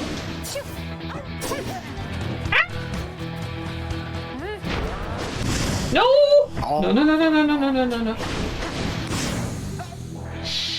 No. No!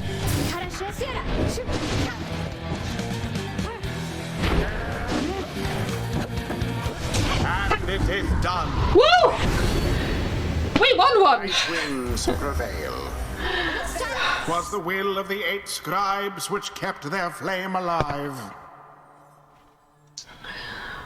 Right is complete. Woohoo! We did it! We got him! Yes, don't never do that to me again, rookie. Eep! Grrr, Greentail, you! You got us fair and square, mate. As fair and square as this stuff gets, right? So, my family, you'll leave us alone? You said you'll leave them alone. Ease off there, Greentail. A deal's a deal. Now then, me and my pack had better step it up for when we see you and your mates again. I'll be looking forward.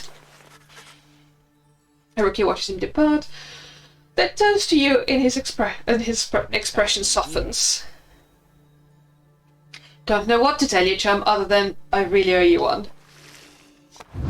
The 8 scribes bless us with their ways. Yay, she's finally leveled up. Stands closer to the scribes, the little moon-touched girl. I feel so overwhelmed, I think, because the scribes, I think they speak to me and lift me up whenever I begin to think that I'm going to fall.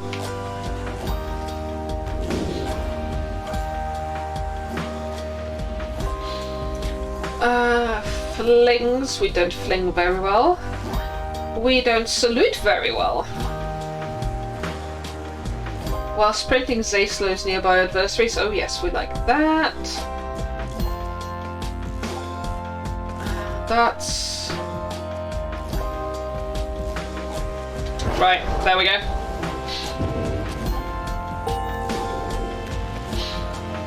Well done, Sir Gilman.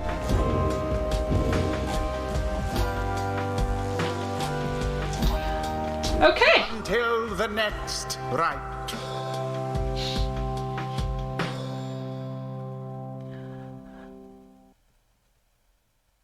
I should possibly consider taking a break. So yes, I think I will do that.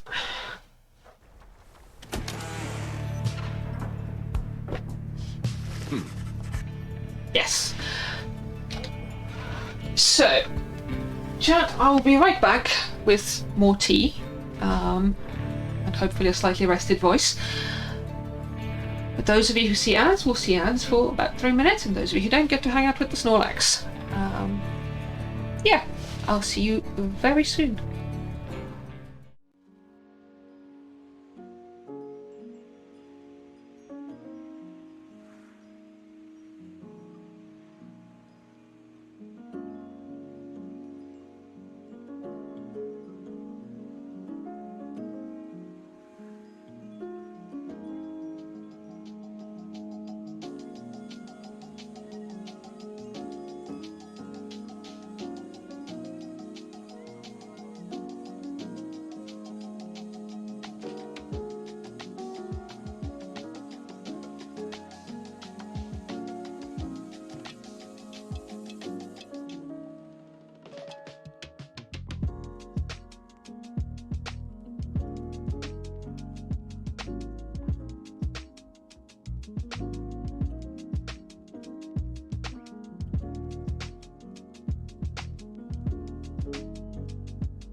Hello again, chat.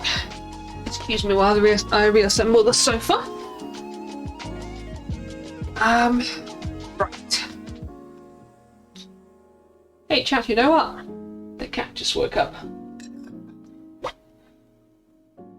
Coffee!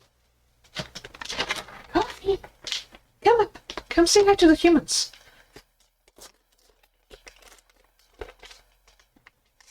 They've been basically passed out since like 7 o'clock this morning because before that they were out for like 15 hours. Hello. How are you doing? How's being awake?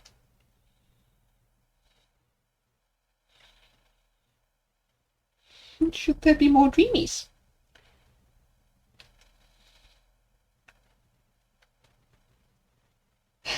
Oh. Where are the dreamies?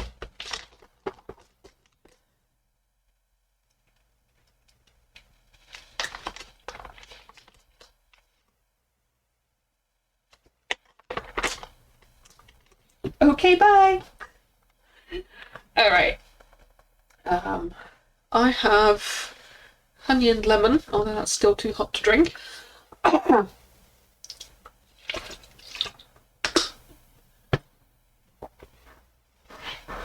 I have headphones. I have a game controller. I have a blanket. And chat can see gameplay. Huh. Right. Back at the Black Wagon, you're taking some time to recover after defeating the dissidents in a solid performance when Volfred approaches. The Nightwings are in capable hands these days, my kin. Feel like your confidence may be overrated here. Thank you for your continued efforts given all the challenges we face. The rides may be ending, but we still have time to achieve our plan, especially if we continue to prevail like that. No pressure. Come, let's see whom we shall square against when next the stars align. The stars yet shine for you, revealing various paths forward.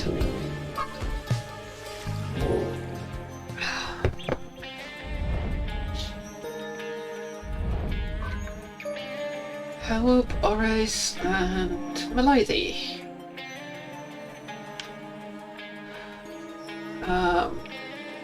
That's the fate.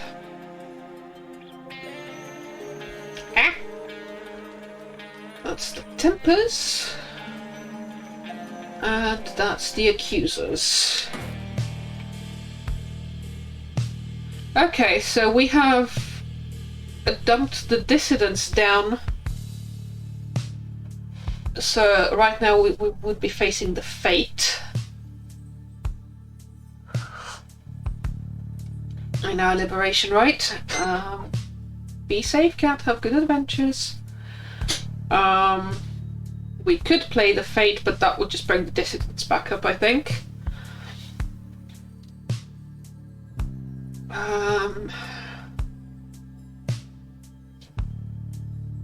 We could play the Tempers or the Accusers.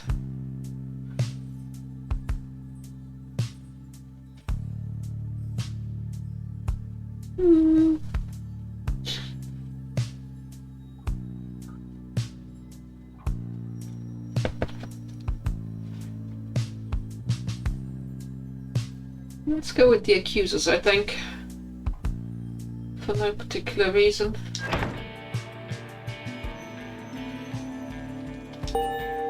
Other than we've beaten them before.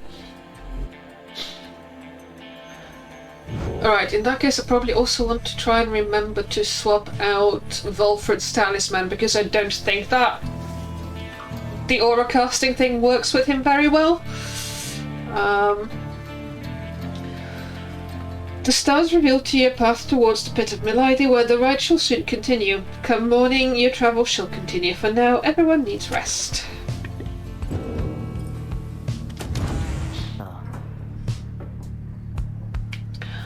Alright, let me swap out talismans before anything else. Volfred, what do you want?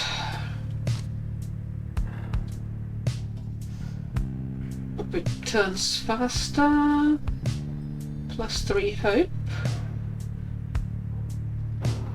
Additional 2 damage.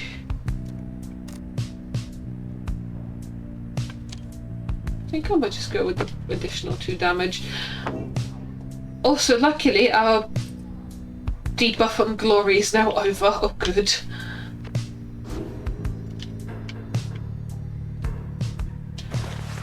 Rookie seems to have something on his mind. As you approach Rookie, you sense none of his usual anxious energy. I'm free! Then he rushes up to you, a return to form. I'm imagining a tail wagging.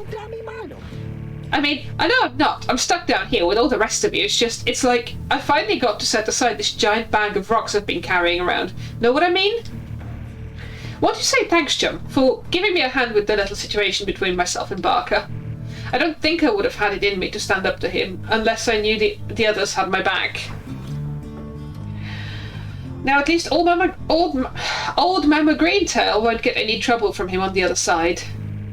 She's still waiting for her rookie boy to come on home, but at least she won't be getting hassled by a bunch of nasty curs just because I struck a lousy deal. So yeah, chum, you ever need something? I owe you one, and then some. Cur's oath. He prances out of the wagon and you found lightness in his step. Aww. +2 hope permanently. Fabulous. Okay. Onwards.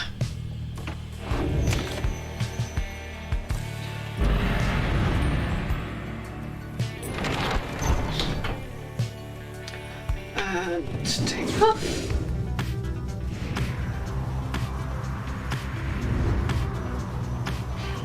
The flying music is so incongruous with everything else. Which I think works because... Oh! A gloom hangs thick above the pit of Milady and all around it. You are brave to seek your adversaries here again, reader. Many in the downside believe it to be nothing other than a foul den. They take the tales of Islak Astroborn to be mythology, embellished through retelling over time. You have met others, such as Witchard Malthy, who believed otherwise, although, whichever their beliefs, I know none who would go near the place unless the stars demanded it. Thus shall your coming right against the accusers take place in complete secrecy, as always rights have.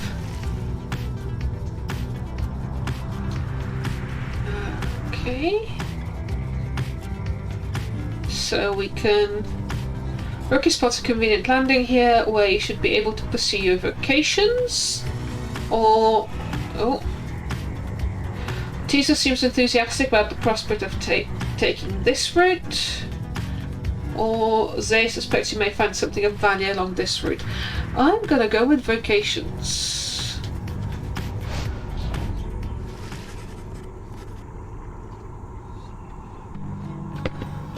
You arrive again in the poisoned lands of flagging hands, already anticipating the sinking feeling that comes with the place. This time, Bertrand has something to say for it. We shall show you how to withstand the less pleasant qualities of this locale. She reveals various salves and minor enchantments that help to counteract the spirit-draining effects of the region. Soon everyone is feeling better, if but for the assurances. The writing is occasionally like you were trying. Henceforth you shall not suffer penalties to hope in this region. Thanks be to Bertrude. Thank you, Bertrude. Survey Coldmoat. After having reached the poisoned lands of Coldmoat, you volunteer to survey the grounds. You prepare to head out. However, your companions beat you to it in this case. Take a load off, chum. Trudy and I got this one. Chat, how do we think Bertrude feels about being called Trudy? They depart, leaving you to rest up. Well, I guess Rookie's head didn't get bitten off. When they later return with nothing much to report, you're feeling better and are in the midst of deciding which of your vocations to pursue.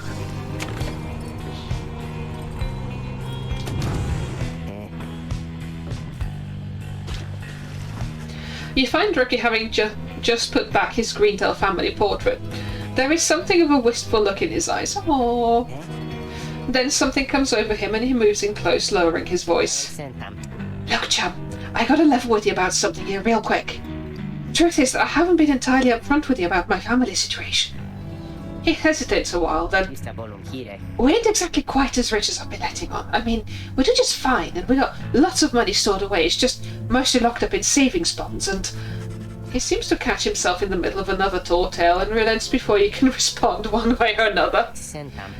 The situation is, my mum back on the other side, she needs a little bit of help, financially and otherwise.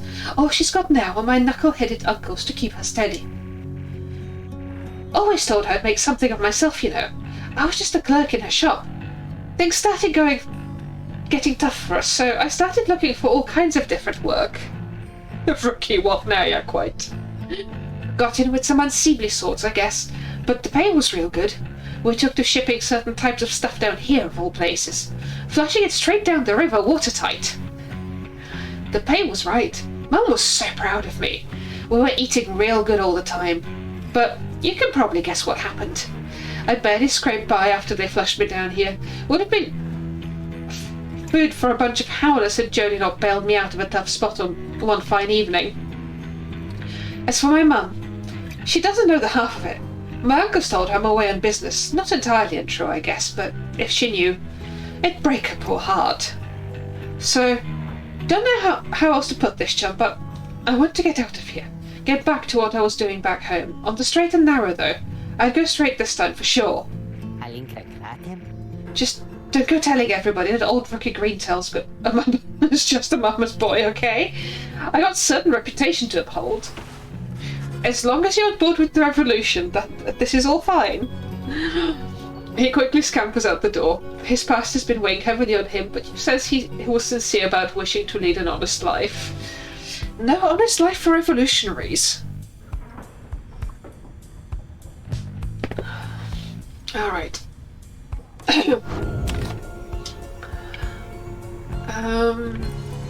Let's do... I think this is group buff. Let's do group buff.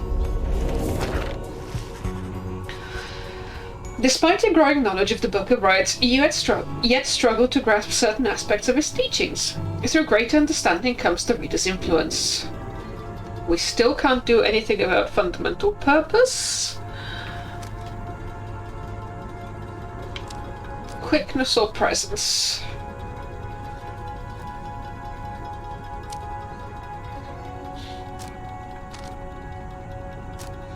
Let's go with quickness.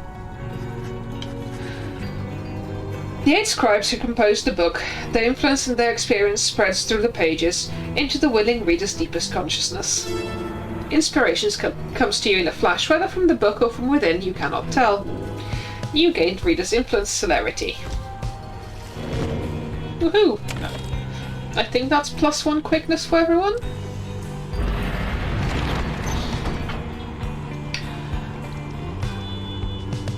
And into the pit of Melee, there we go.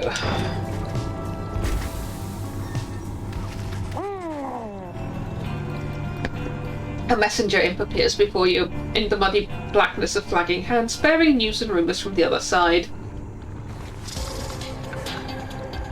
You learn what happened to the disturbing witch of Maldi, who you first encountered in Flagging Hands, and later in the Liberation Rite, where she at last prevailed. Thus did she return unto the Commonwealth, where all her hideous transgressions were forgiven and forgotten. She but laughed, invoking oaths in the name of her patron Islag. She subsequently fled into the southern bogs, and has not been seen since. There she remains, doubtless plotting profane acts against the very fabric of the world.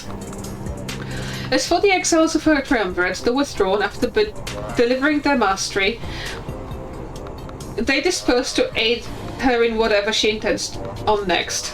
You shall not face them in the rites again. You thank the messenger imp for delivering this information. How much of it is true you cannot know for certain. The imp declines your offer of a place to rest and hurries on its way.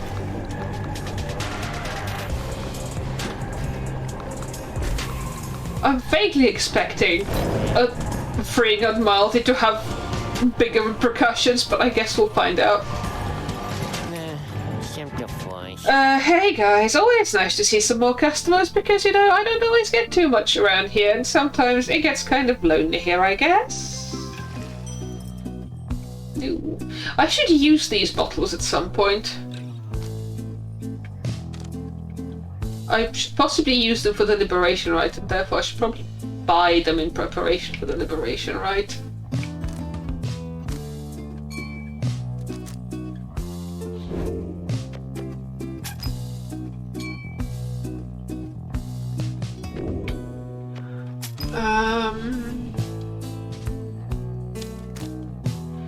Flame Leech, after dousing his Pyre, Bearer Spire recovers.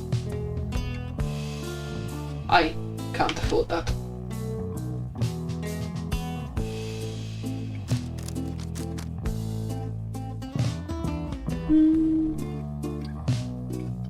Okay, let's leave it at that.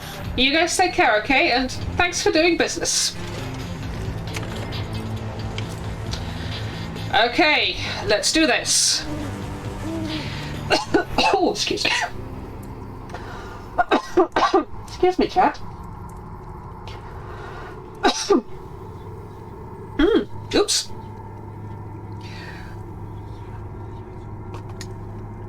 Choking on air. Do not recommend it. Once more you have returned to the pit of Milady, and your companions stand ready beneath the still night sky awaiting the commencement of the rites. You overhear some of their words to one another as you await the signal in the stars. So we got to deal with the accusers this time, huh? Do you think that we'll prevail this time, Rocky? Just then you observe a glint of starlight that begins to shine above, and your companions soon fall silent. Chat, remind me to use those bottles before the Liberation Rite, because I have to use them before we go into the rite. No, go away, Titan Stars.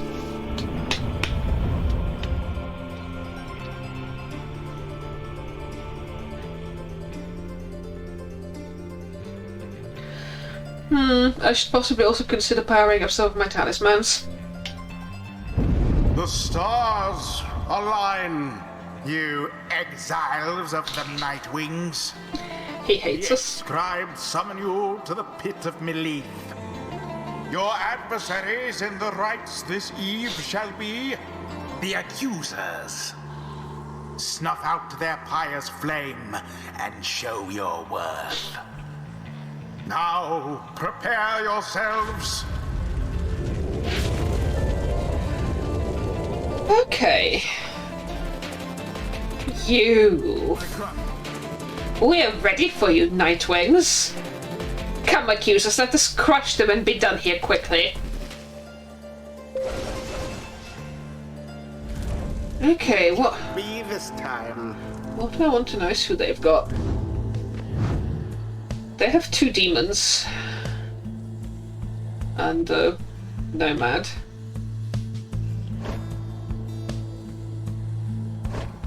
Eep. I feel like they might have got a little bit stronger since last we saw them. Chat, I have concerns. Right.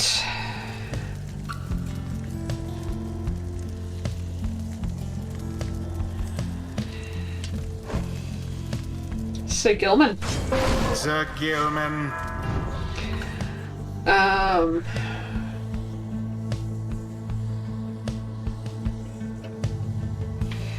I think rookie for zoomies and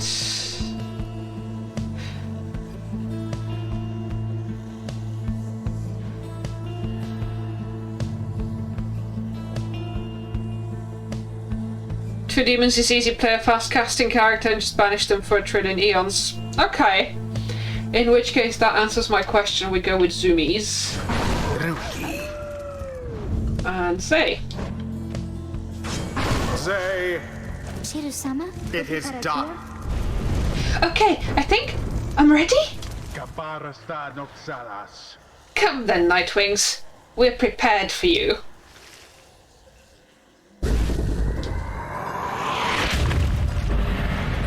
Begin.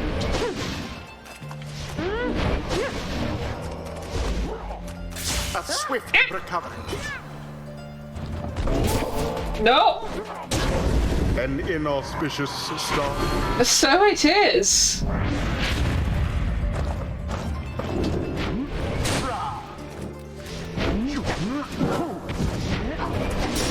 Begone!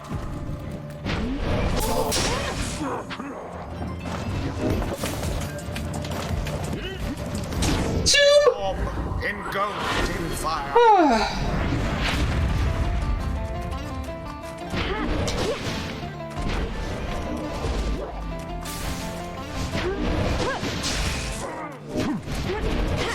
Another banishment.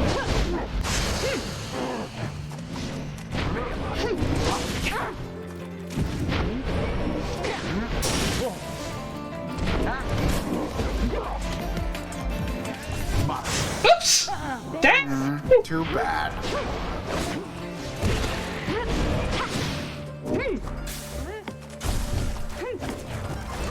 Eep! With grace. Ooh! That's one way of putting it.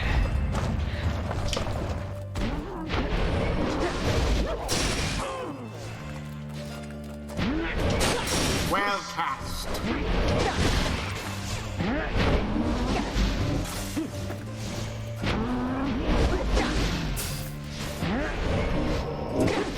No, no. Dang! I dare say. I was trying too hard to get rid of them rather than actually get the orb into the flame. You soon shall find that we have much, much more where that came from. Yeah, that's what I'm afraid of. The orb is up. Splendid.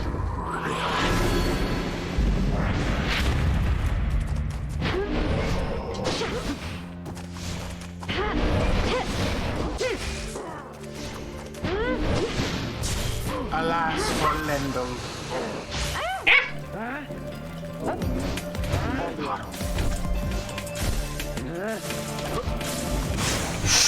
No! No, no, no, no, no, no, no, no.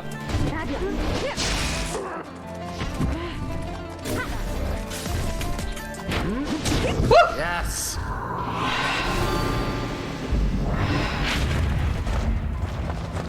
Now.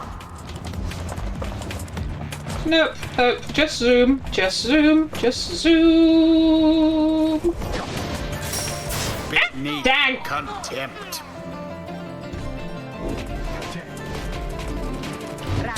That ought to wake you up. No, chat. Chat, I do not like this.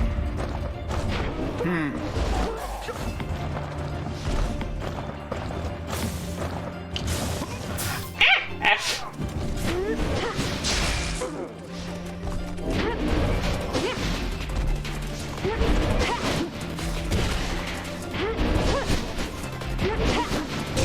And it is done. No!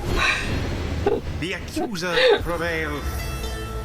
Meanwhile, their adversaries wallow in defeat. So we do. Chat, I'm winning like 1 in 4, 1 in 5. Tracetastium. You low-life Nightwings. May you savour every taste of the bitter defeat that we prepared for you this eve. And know that this was only the beginning, for I trust we shall soon meet atop Mount Elodiel. Then may I be rid of you at last, and rid of this damned place besides. 'Tis we who ought to be angry with the outcome of this eve rather than our ill-tempered opponent. Yeah, well, I got nothing. But I'm real mad still, let me tell you. Always is there greater knowledge to be gained.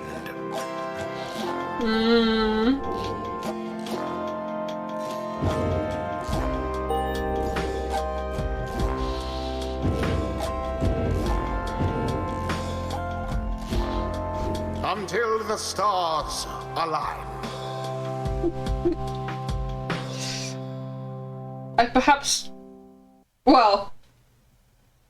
I think I would have tried less to banish the demons if Chaparali hadn't told me to, and I don't know if that would have been better or worse.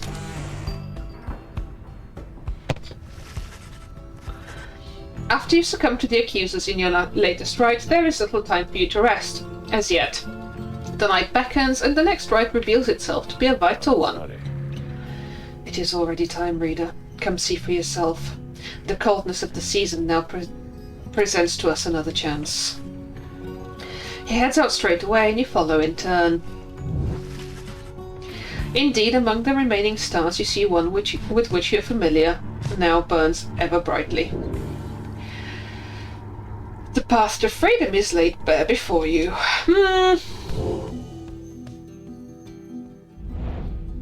It'll be fine. It'll be fine.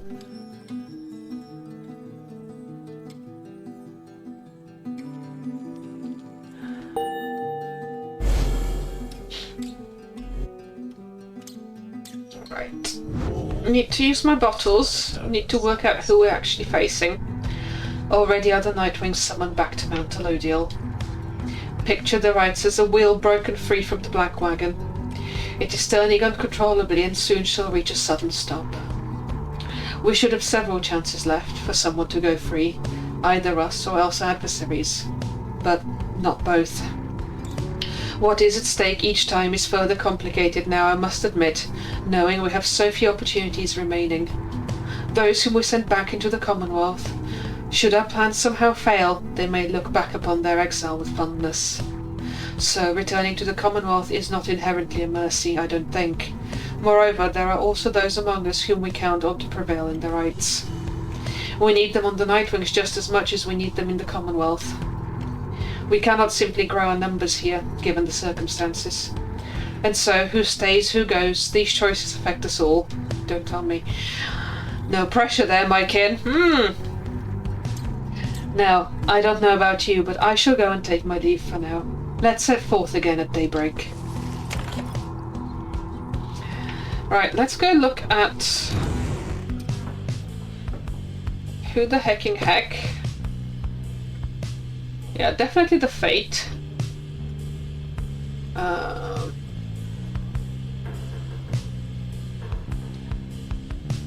don't remember who's on the Fate other than the doggo. Our probability of success has gone up to 49% though. Will the book tell me who's on the Fate?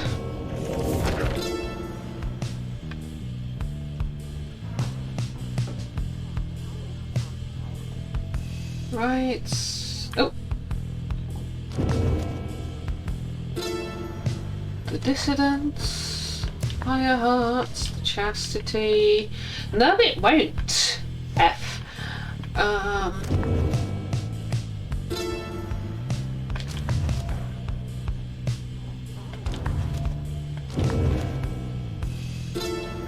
Celestial Landmarks. Greater Titans. No.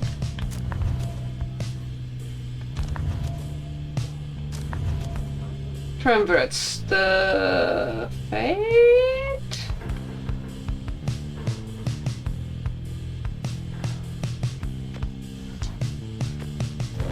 Nope. Okay.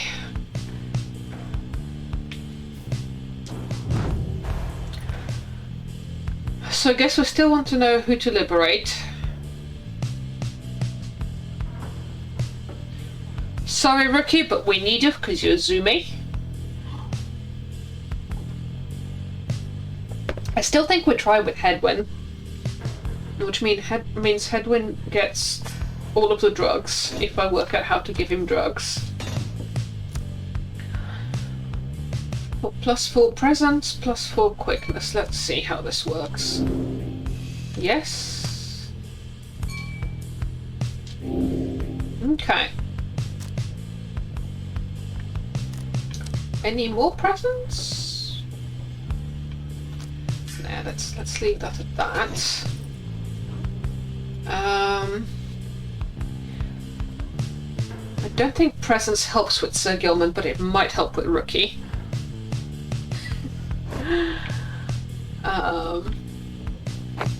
Actually, yes. Let's make Rookie zoomier and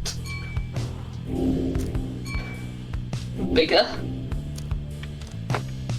Cool. Give PEDs. Yep. Alright. Oh, and we could attempt to power up a talisman.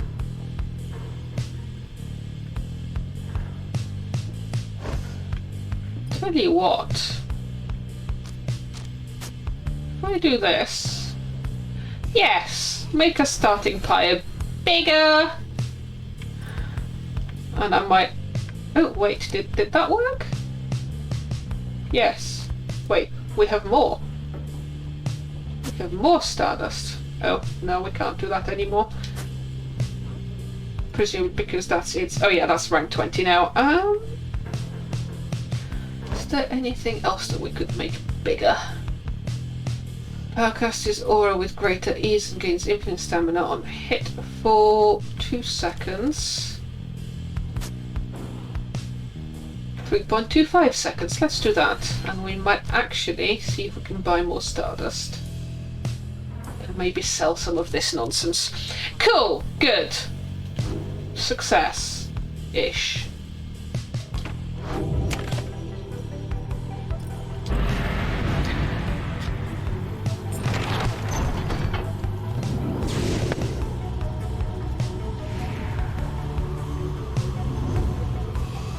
Chat, I sense another playthrough of this coming on off stream to get the good ending, or like one of the better endings. There's a ridiculous number of endings to this game because of the number of permutations of freed and not freed people you can have. Once more, we sail above the Fall of Solium. The temple to the 8 scribes awaits us at the summit. None have seen the temple save for those worthy to conduct the rites there, and myself and my counterpart Celeste. You may then wonder whence it came. The cycle of the rites has turned since the beginning of this age. Over its course, whilst waiting for the cycle's turns, some exiles thus paid tribute to the 8 scribes. I think the scribes may not have wanted such extravagance, or the carved effigies to them along the way, yet it is for triumvirates to decide how best to honour the rites. Hi, Slant. It does fly. How you doing?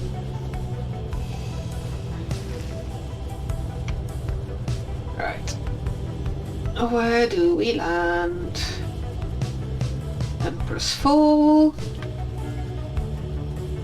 Teaser shall gain favour from the scribes. Emperor's Ascent. Headwind shall gain favour from the scribes. Let's buff the fuck out of Headwind and see if that helps. You make landing upon Mount Elodiel, where Volfred pulls you aside while the others complete the post-flight inspection. He puffs at his pipe before speaking up. Reader, as you know, I now wear the raiments once again. This means that I myself may soon be worthy to regain my freedom in the eyes of the 8 scribes. That would involve actually using you in play, which I'm not planning to. No, Herbert, it is not my wish to go just yet. It is true I could be of some benefit to our plan back in the Commonwealth, but I feel my place is here, for the time being. Perhaps once the Nightwings are on a surer footing in their path, my time shall come. Those are my feelings on the matter, and I wanted you to know. I shall, of course, defer to you. Our path is not to contradict the reader's will. Anyway, I trust that all of us, yourself included, shall find our freedom. If not soon, then by when all of this is over. Seek the hub scribe's favour. Having completed the post-fight inspection, you and Headwind visit the monument of Trieste Titus, here in Emperor's Ascent. It can't be possible, can it? That the rites are drawing to an end? I promised everyone that we would all be free together. Please, I shouldn't have made a promise that I couldn't keep. I know that now, but please don't make me break that promise. Soon he is finished paying his respects. You return to the wagon in silence, feeling as though Trieste Titus has shown you favour. You soon shall ascend the mountain, though there is time now to pursue your vocations. Headwind gained more quickness. Oh, let's see what's in the black wagon. Headwind is in the black wagon. You find Headwind rather lost in thought about something. He looks over as you approach. Oh, hey, my friend. Alright, so what's it going to be? He points in the direction of his cooking tins, strewn all over the corner of the wagon. One of life's small comforts around here is we get to eat. Not a day goes by that I'm not grateful for it, but there's only so much to choose from. Whether here in Mount Elodie or anywhere around, I guess. Anyway, I was just having trouble trying to decide what to cook. Just had fire caps again last night, and those never seem to sit that well with everyone anyway. There's no more glopgill. Not that anyone but Tizo ever liked that stuff. And I feel like we've been having gutter crabs every day for months, so I'm not too excited about that. This is where you come in. And no consulting books or stars or anything, just you and me, here and now. What am I making? You decide, because I can't. I know there's a lot of serious stuff to think about these days, but so help me, no one's struggling to regain their freedom on an empty stomach. Thank you, Hedwyn, that's much appreciated. Fillet of slug, silt porridge, gutter crabs again, whatever he wants. An acquired taste, acquired mostly through a prolonged and desperate stay within the downside. A notorious dish that Hedwig has perfected to the upper limits of its capacity to not be terrible. This inoffensive option has the added benefit of putting some lucky gutter crabs out of their misery. It is exceedingly difficult to choose from all the delectable meal options in the downside. I suppose chat will let me make that decision too.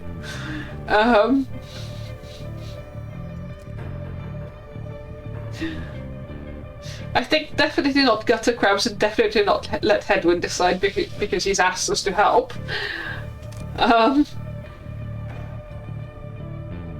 Well, I guess this is the one he's perfected. Within its limits. You ask that Hedwin prepare another batch of his silt porridge for the group. He eyes you warily as you request, as searching for any trace of irony. Chat is always generous. Alright, my friend, never took you for the silt porridge type, but so be it. I guess even after all this time, we still have much to learn about each other. Now, lend me a hand here with this stuff, would you? Hey, Via Nocturne, how you doing? Welcome back. We're still playing Pyre. We have won one game tonight, and no, we've lost two, including one that really mattered. As you assist Hedwin in preparing the silt porridge, the two of you get to talking about the past. The reality of cooking and the downside has a way of making him nostalgic. Life on the Blood Border wasn't that much easier than trying to get by down here. The Highwing remnants could swoop in at any time. They were so good at picking the worst possible occasions for us. The time they showed up and I was nowhere to be found. I must have told you about that. On the contrary, he has seldom revealed much about his past to you. Well, either way, I don't think I ever told you much about Fikani. I was riding to relay an order when she caught me out in the open. She could have had me, but we just stood there, you know. I'd never seen anything like her. And her voice, she says to me, "You ought to be more careful with your life." And I just say, I'm not the type to say such things, but it's all I could think of looking at her then, so I just tell her it was worth the risk. Anyway, she spared my life, of course, and when we saw riders heading towards us, I looked at her, she took hold of me, and we just took off. I didn't want to leave her, and I didn't for a while. He trails off for a while. Soon after I came back, I went off in search of her again. This time, though, the risk I took, a lot of people paid for it. The Harps attacked when no one was there to raise the alarm. A few days later, Hedwin the deserter was sentenced to exile. And now, he's about to cook some silt porridge. Thanks for your help, my friend. I can take it from here. See you shortly. He heads out into the afternoon. You sense he feels more at ease after having spoken with you. Okay, he's got +2 hope as well. He's as buffed as he can possibly be. We're getting him the fuck out of here.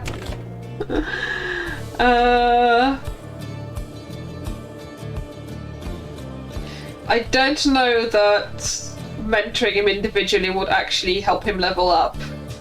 I'm tempted to forage for resources because we are running slightly low on gold.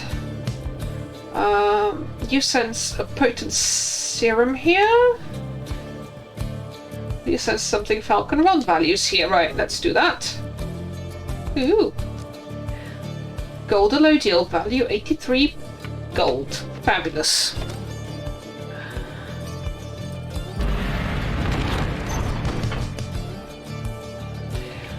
Alright, Temple Cistern, you sense Bertrude shall gain favour. Zay shall gain favour. I don't know that I'll be fielding either of them, but I'm more likely to be fielding Zay.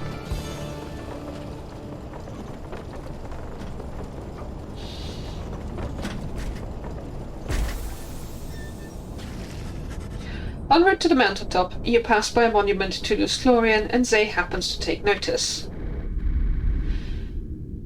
Is this all part of your plan, O scribes? I know I need not ask, just as I know the path you have laid out takes many, many turns. Please help us navigate that path. My friends and I, we wish to find our way, together, with your blessings. Soon she has finished paying her respects. As you prepare to continue your ascent, you sense that Lusclorian has shown her favour. +2 presents. Ooh, maybe. Although we gave Rookie the drugs, didn't we? I guess we can acquire more drugs. You and your fellow exiles gather at the foot of Scribe's Gate, before an archway carved of stone where stands the Gate Guardian. Salutium, Ceres. Greetings to you, Celeste. I see the exiles of the Nightwings have returned, even as the cycle of the rites begins drawing to a close. The Nightwings accept this as the will of the scribes. The Gate Guardian laughs at this, softly for some reason. And you, Tariq, do you accept their will as well? But the lone minstrel does not answer her. It is no matter. Now, Nightwings, each of you come forth and state what it is that you seek whilst crossing the Scribe's Gate. One by one the Nightwings declare themselves. You all pass through as before. When Volfred takes his turn, Celeste stops him. You! I see you wear the raiments once again. Explain. The cycle of the rite is ending. While I do not know exactly why, I have my fears. One of my contemporaries, he who fell from the summit long ago. He lives and seeks his liberty again. He stands against us now and believes his triumvirate to be the true Nightwings. I remember well the contemporary whom you mean. And then, the Nightwings stand divided. Yes. Excuse me. Yes, and so I wear the raiments once again, in case that it may help to right this wrong. For I am Volfred Sandord, and I seek liberty for each of us, so that one day we all might stand shoulder to shoulder on the other side, and bring our freedom to the people there. She considers Volfred's words for a moment. I see. Then move along. The Guardian of Scribe's Gate regards you all, and then she beckons you onward. The 8 scribes bid the Nightwings welcome. Go forth with glory. Samea. Celeste? What is it, Tariq? The will of the scribes. Long have we both followed it. I think you would agree. In equal measure has it drawn us close and separated us. But if their aim now is to keep us apart for another age or longer, then no, I do not accept their will. Oh. You blaspheme, Tariq. And at the gate, no less. But the lone minstrel simply puts his hat back on. Then may the scribes themselves admonish me. Until tomorrow night, Celeste.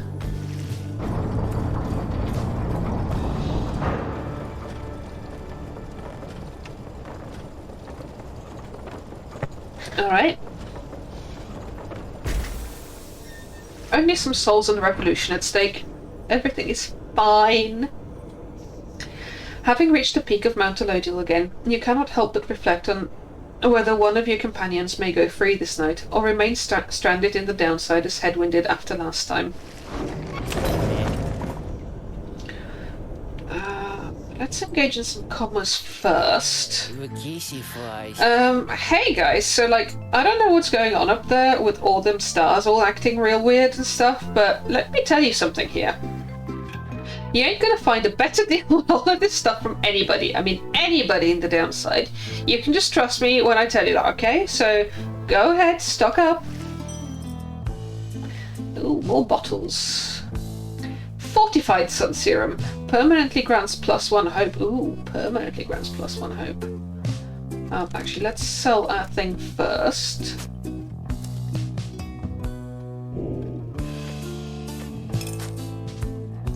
And then I'm wondering if we want... Hey Ron, you got any more of them drugs? Yeah.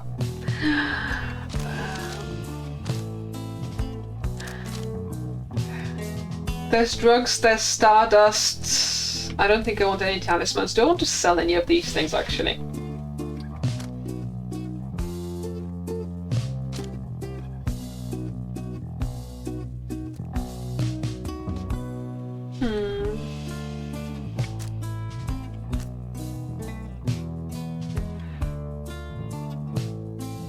I might sell the Dying Flame. I can't remember where the Dying Flame came from. Did we buy it?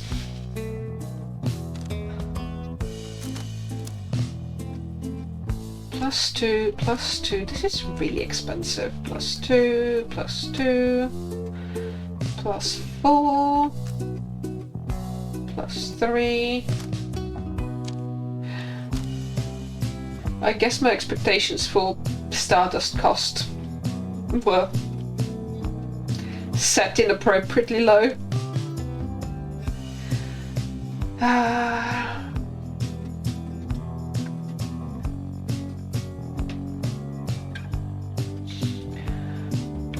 So how much is the bottle? The bottle is 73. +1 hope, but permanent. I always underestimate hope because I'm like, oh, they'll come back eventually. But actually it might be useful to have more hope. Chat, I'm being indecisive. Where are our +4? There.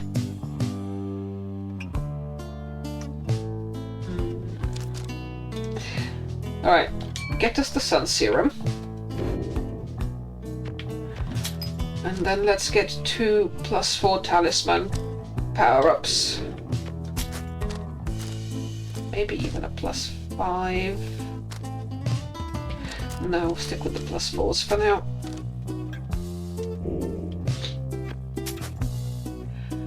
Okay.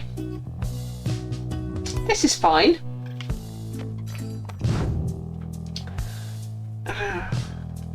We want plus hope.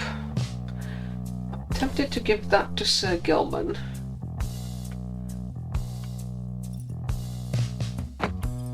Because he's the one I least like out of play. Cool. Now, this talisman is maxed. But this talisman... This is now rank 13.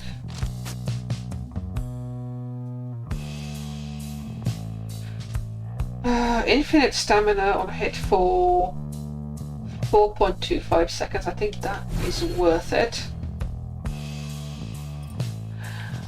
And who else do we get?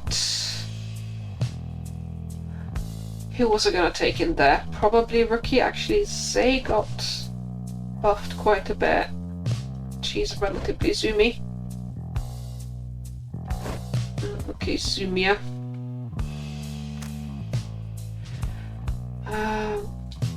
After Rookie cast his aura, it lingers longer than usual. Will this make any difference to that? It will.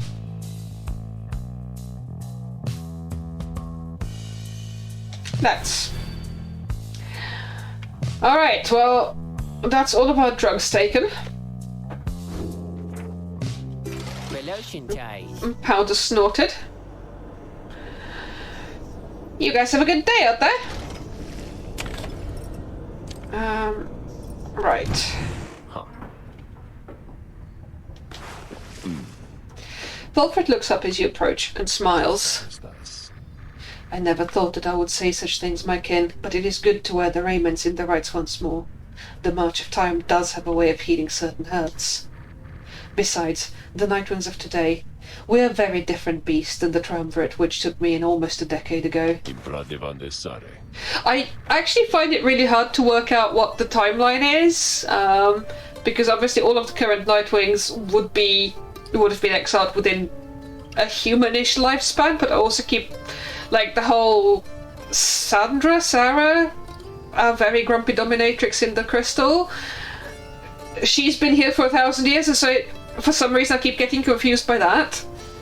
So okay, now we know that he's been here for 10 years. Ours was a triumvirate of exactly 3. Well, 4 with Tizo, who proved to be an exception, though historically the Nightwings never took on more exiles than needed. I have mentioned my predecessor Brighton and my former companions Arissa and Aralek. Perhaps naively I had hoped my time with them would not be relevant directly to what we now attempt. But seeing as our stories are now intertwined, do let me know if there is more you wish to learn of them. Are they likely to turn up in this liberation rite? Because if they do, we have a problem. Now, can I ask about all of them? We'll find out. You inquire about Brighton, who you understand was liberated prior to when Volfred first joined the Nightwings. I never met Brighton in person, but I know him rather well by now, though, for that matter, my kin.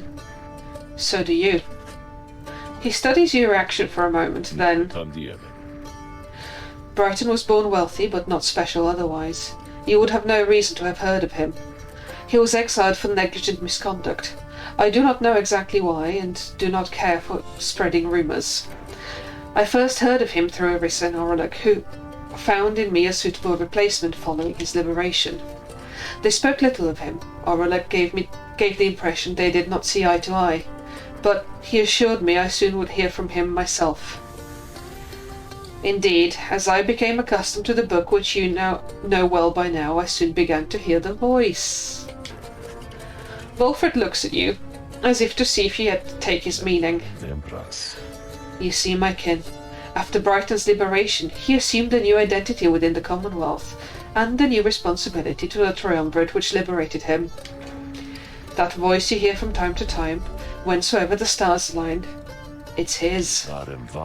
He is no longer Brighton. He is now none other than the Archjustice Andromeles IX himself. Well, that might explain why he's so grumpy at us.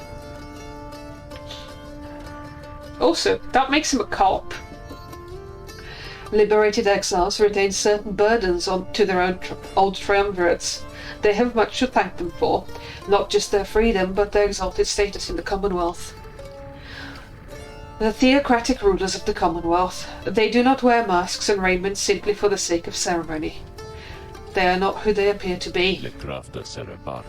Their public pasts are nothing but a fabrication. Like Brighton, they once were exiles too. Brighton, that voice, he has no love for either one of us by now. He knows full well what we attempt to do, yet he is bound by the traditions of the rites. He shall always stand on ceremony and complain, but I think he knows deep down that he is powerless. How ironic that one of such high status in the Commonwealth should be so frightened of some long-forgotten exiles such as we. Anyway, that's Brighton for you. He must have seen it in you the potential to be one of his staunch supporters for a time. If that's a path you'd wanted to pursue, I should apologise. Now then, whom else should we talk about? Eep! That's a bit of a revelation. Ask about Arissa. He asked about Arissa, who you understand betrayed Oraluk at the moment of his liberation, but then perished in the Shimmer Pool. I'm afraid you know the brunt of it, my kin, but I suppose you ought to know something of Arissa's past, lest you be quick to judge her solely by her actions. Mind you, I would never make excuses for the terrible choice she ultimately made, but her life, I understand, was very difficult. Arissa had been exiled for the foulest of acts. You could see it plainly branded on her face, such was the heinousness of what she did in the eyes of the Commonwealth. She was an apprentice blacksmith in her youth, taking up the post left by her brother. He had fallen in battle on the blood border, despite wielding their father's own lance and armour. Her father never quite recovered after this, and had grown cruel and detached. It was Erisa who took the brunt of his fury. He expected the impossible of her. One day it was all too much for her, so when next he lashed out at her, she struck back. She struck back again and again and again. When they came for her, her father was gone, and she was not herself. She was promptly cast to the downside for the crime, where her hatred for the Commonwealth only grew. Erisa always was intense in her demeanour, haunted by her father's memory. More than that, her chief motive for wanting back her freedom was, in hindsight, not a healthy one. She longed to join our nation's enemies, to build for the High Wing remnants a great siege engine that could shatter the defence of the Commonwealth and forever end our feud. What she ultimately did to Oralek, it was an act of pure and thoughtless desperation. I do not think that it was simply evil, nor do I think that it was personal. I often wondered, though, if, in her final moments in the Shimmer Pool, she understood what she had done, and the depths to which she had fallen. For years I must admit I hated her, but now my only hope is that she found a peace untenable during her relatively short life in the Downside and the Commonwealth. Furthermore, I hope the life of Erisa offers some perspective yet to those of us who have not made the same mistakes. Now then, was there something else? More backplot, please. You ask about Oralek. You ask about what Oralek was like when he and Volfred first became acquainted. Volfred remained silent for some time. I was very, very sick, when I first landed in the Downside. The long trip down the river must have been a little much for me. It was Oralek who found me. He could not have known of my capacity to read before he revived me. He was a physician, intolerant of the sight of suffering of any kind. Not just any physician, mind you, a gifted, highly decorated one. He served on the front. Back then, skirmishes erupted frequently, and those such as Oralek, they had to deal with many casualties on either side. In time, he said he grew repulsed by what he saw. This sowed in his heart a yearning for an end to all the bloodshed. So he tried to use his status to negotiate a treaty with the High Wing remnants.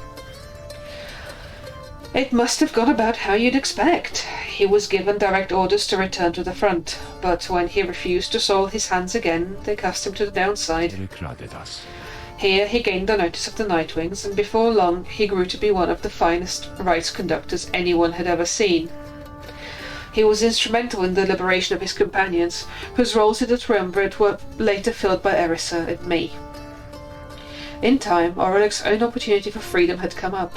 He longed for it so that, with his exalted status, he might stand a better chance of negotiating peace. However, on the evening of his liberation, well, you know the story from that point. Volfred breathed a heavy sigh. He and I were kindred spirits for a while. I could not bear to think that he was gone, and now I still cannot entirely believe that he is back. He is our adversary now, transformed, grown cold. Still, part of me is happy that he lives. Make no mistake, of course, I shall not be swayed against our plan. Not by Oralek or anyone. As I said before, we share a higher calling now. As of Oralek, he wants his freedom still, although I wonder if he still remembers why. Anyway, was there something else, my kin? Well, now we know. You bid Volfred a good afternoon and leave him with his memories.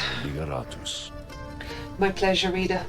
Reflecting on the past from time to time helps demonstrate how far we've come, yet how much further we have yet to go. Yeah.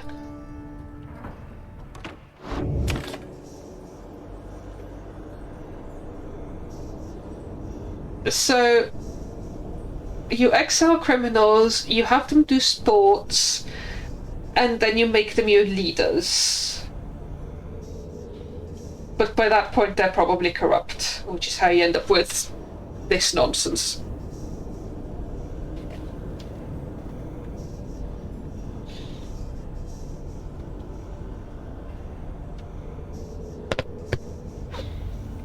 feel like this does explain the Conservative government, mind you.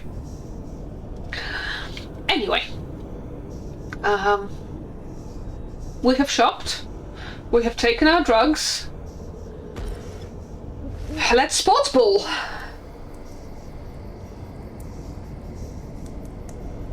I feel like a proper sports ball history would have more goal scoring stats.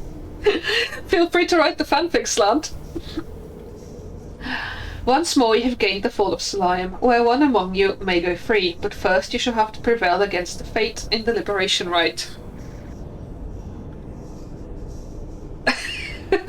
Yes, BTS, I was going there.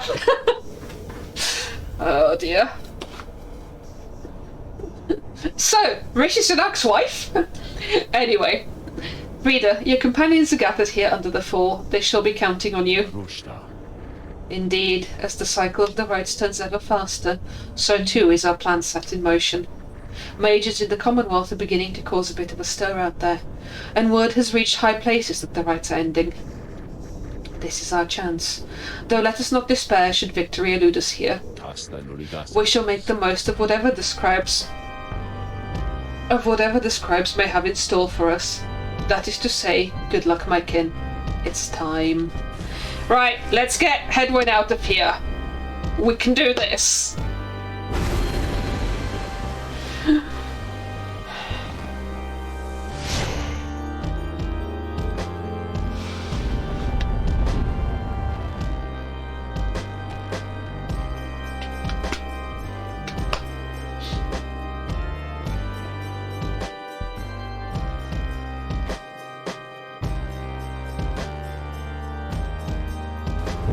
Once more, the Nightwings gain the summit of the sacred Mount Aladiel to conduct the liberation rite.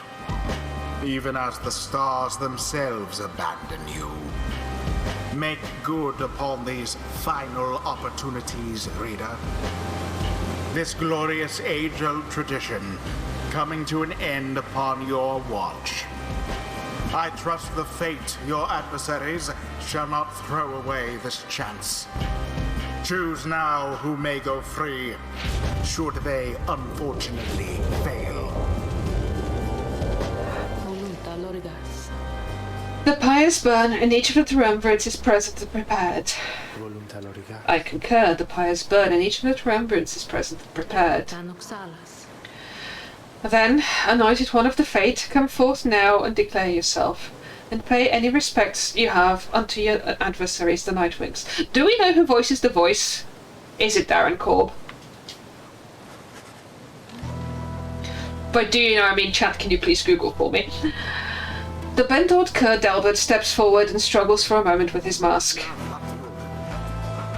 Greetings, good heralds. I am called Delbert Oldheart. It is the greatest honour of my ears to stand upon this sacred site upon which the 8 scribes first anointed these glorious proceedings. Nightwings, we're honoured to be in your presence once more. Father, they are our adversaries, not our hosts. We need not be so gentle with them. They shall do their utmost to keep you from your freedom. Oh great, make me feel guilty about keeping the old dog from his freedom. Delbert, your son speaks out of turn. Control him. My sincerest apologies for his unnecessary outburst.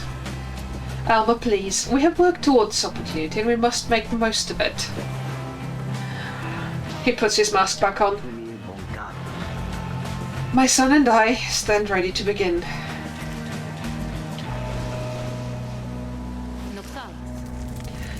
Nightwings, your decision, on whose behalf you shall conduct the... I believe what they meant is on whose behalf shall you conduct the liberation rite. Reader, I would ask you to choose wisely, but I am sure you know no other way. And you, prepare your song, Tariq. Of course, Celeste. Whom do you intend to liberate? Hedwyn, get the fuck out of here.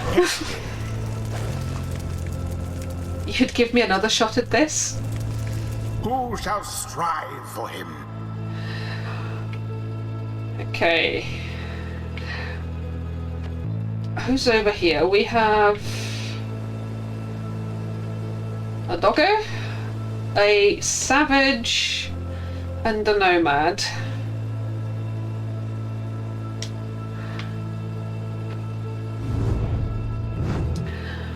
So,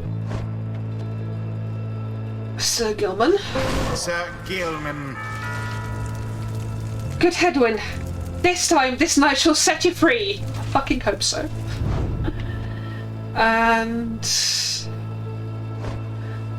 yeah, I think Rookie.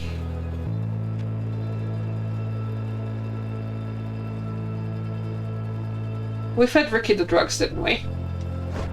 The other option would be... Zay. No, we fed Ricky the drugs.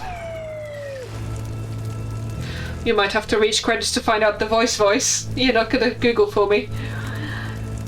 Toes crossed this time. The choice is cast.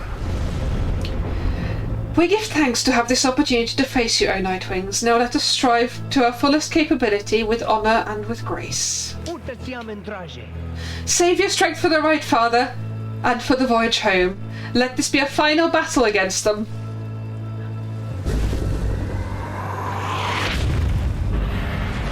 Commence.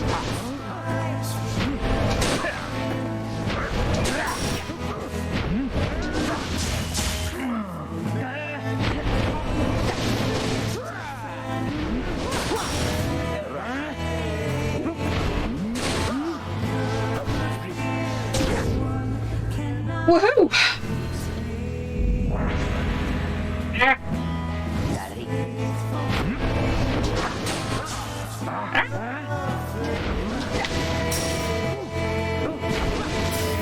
No!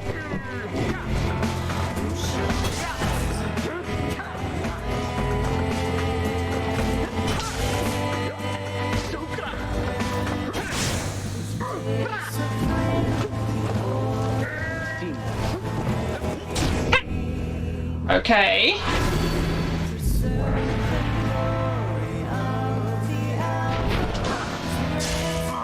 Oh no, oh no, oh no.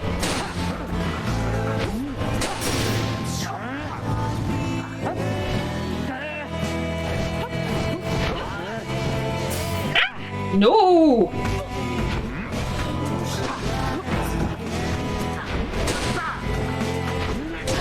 Dang! Whew. Hear us now, O noble Jomar, for we beseech you, surely we cannot prevail without your aid. If ever you have heard my prayers, I beg of you, please smile upon us now. Whether from his prayer to the scribes or simply from Delbert's resolve, something comes over your fellow exiles here. If they are banished now, they shall not soon return. F!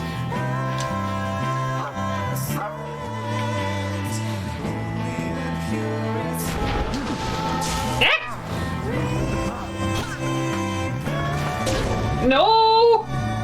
Bad, bad, bad, bad, bad, bad, bad.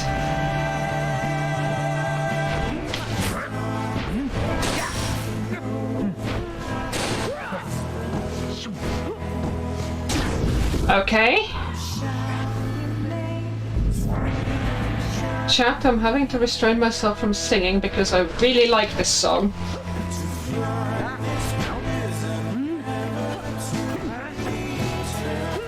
Ha!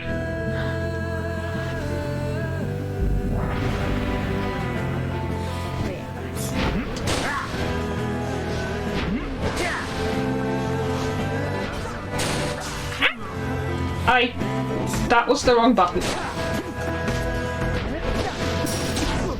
F. Okay.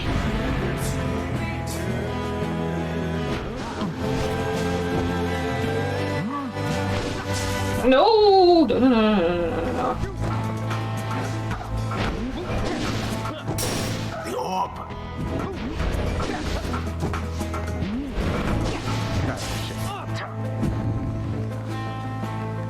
Give the orb. And no! F. A deftly thwarted drive.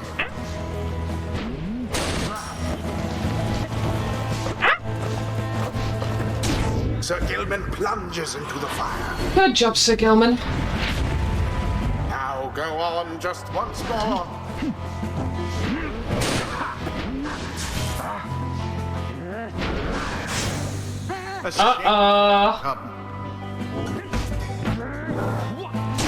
Okay. I cannot take much more of that.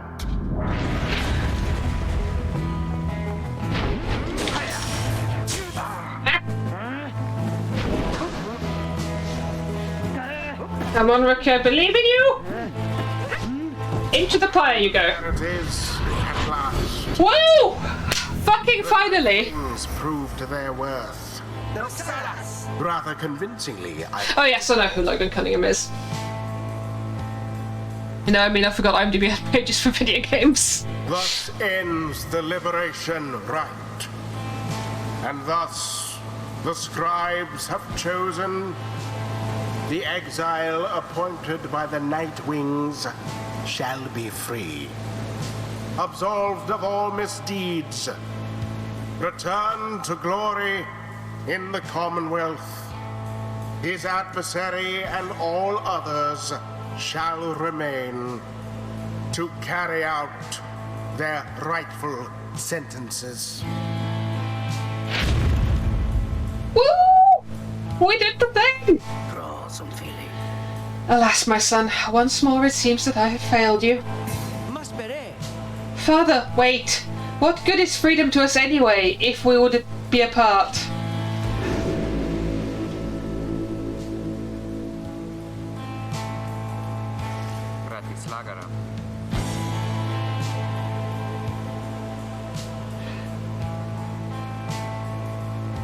What's DOTA 2?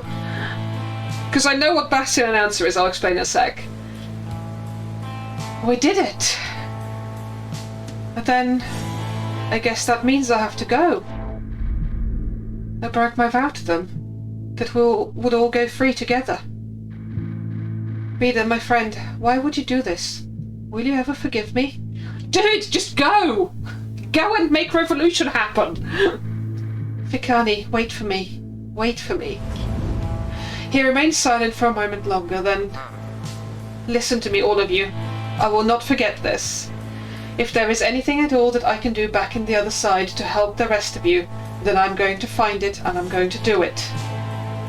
And at the very least, I'll do everything I can to make sure that by the time more of you come join me back at home, that it will be a better place for all of us.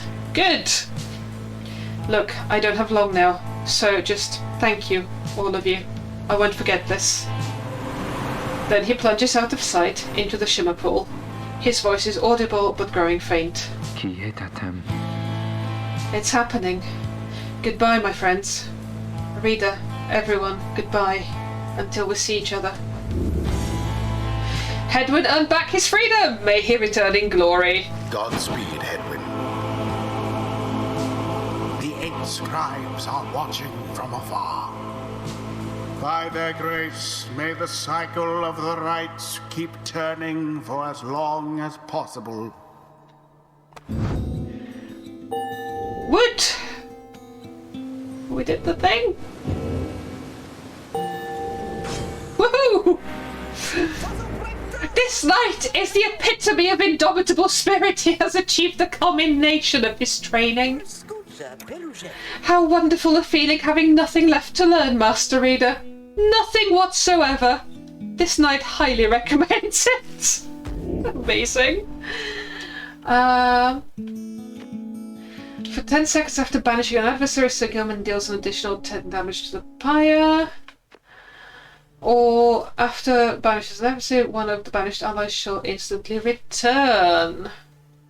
I've got a little bit better at using him for banishing, but, like, let's go with this.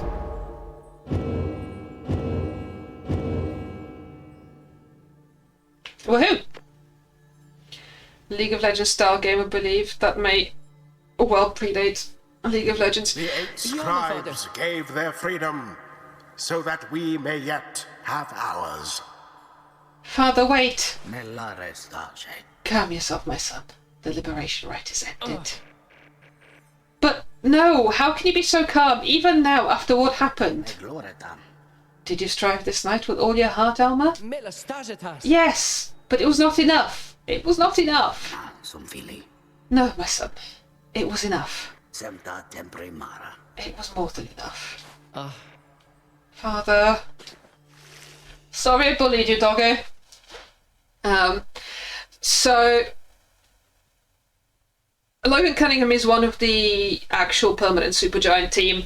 So he did the narration on Bastion, which is presumably what it means. Like, they got him as a guest character in whatever that game is. Which, that's quite nice that they got that kind of visibility. So he does the narration in Bastion, he's the sword in Transistor, he's Hades as well as some other voices in Hades. And he's the voice here, and if you listen to all of those, they're all completely different characters. Like, I think between Bastion and Transistor, you can kind of hear that it's the same voice actor. In this, I did not recognize him. In Hades, I did not recognize him. So yeah, between him and Darren Korb, who's the composer and sound designer, and also a voice actor, they do a hell of a lot of the voicing in these games. And then they hire kind of session actors for some of the other stuff. Right, you return to the wagon after having prevailed against the fate in the liberation rite. Such a glorious night this turned out to be. Feels quiet already, huh? You've succeeded in liberating Hedwyn, who returned to the Commonwealth in glory. We have but a few such liberation rites remaining. Exactly how many I do not wish to speculate about as yet, until such time as we can better say for certain. Under no circumstances would I suggest this is ideal. However, it is opportunity enough that our plan may as yet succeed. Although all of these setbacks, I fear... No, Wilfred trails off and falls silent. Some of the others exchange looks. They are beginning to understand. With the rite soon ending, everything which Wilfred has sought both on his own for many years and now with all of you, all of it may have been in vain. The hush spreads to the others. But not to you. You then proceed to do something that none of them seem to expect. You raise your voice. Each of your fellow exiles turns to you, their expressions asking you a question with no easy answer. What are we going to do? As you meet Teaser's gaze, the words for the occasion begin to crystallize in your mind. You are searching to find the right words as all your fellow exiles are looking to you now. Interact to gather your thoughts.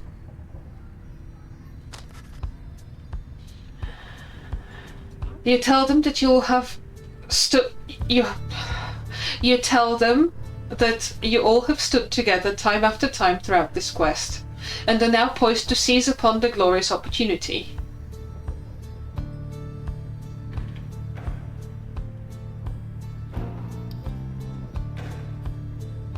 Okay, so interact to consider a different way to put this, and then press the red circle to lock in your speech. So you tell them that you're not going to mince words with no. You tell them that you also have struggled to have come this far across the downside. I like the stood together and are now poised to seize upon a glorious opportunity, and think only a hollow fool would turn back now. No, and are now poised to seize upon it. Okay, now I'm good with this. Also, yes, chat, I am an absolute Supergiant fan person. I may have watched all of the documentaries. Your path to freedom still is laid bare before you. None of you pursue this quest with any guarantees. It is clear now that not all of you are going to return.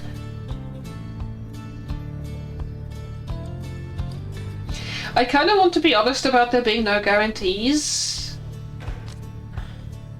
I suspect it might have consequences on people's stats, but hey, it is a quest you all knew was unlikely to end well. No! One cannot assume that it will... okay, no, we will go with... Oh, wait! True freedom is not waiting for you in the Commonwealth. The path is difficult enough without the added burden. Okay, I think we'll go with path to freedom is laid bare, but true freedom is not waiting in the Commonwealth. I like this. Meanwhile, the stars themselves are shining on for you. All of what transpired cannot be mere chance. You all now have to have a divine duty to uphold. The Commonwealth is already in upheaval. There you have unfinished business to conduct. You have to resist the forces that would crush you. Its trouble's only beginning. The injustice you committed on the other side cannot continue. Oh yes, proper revolution. Rah! Now is the time to stand and fight the forces that oppose you, for your own sake, for those who live oppressed. You now have this opportunity to live with purpose. You all stand poised to ensure the world you leave behind for your loved ones, for your own sake, is a world worth living in. Ooh. Oops. Yeah, I like that. For your people. Is a world worthy of homecoming, is a world worth living in. Yeah, let's go with this.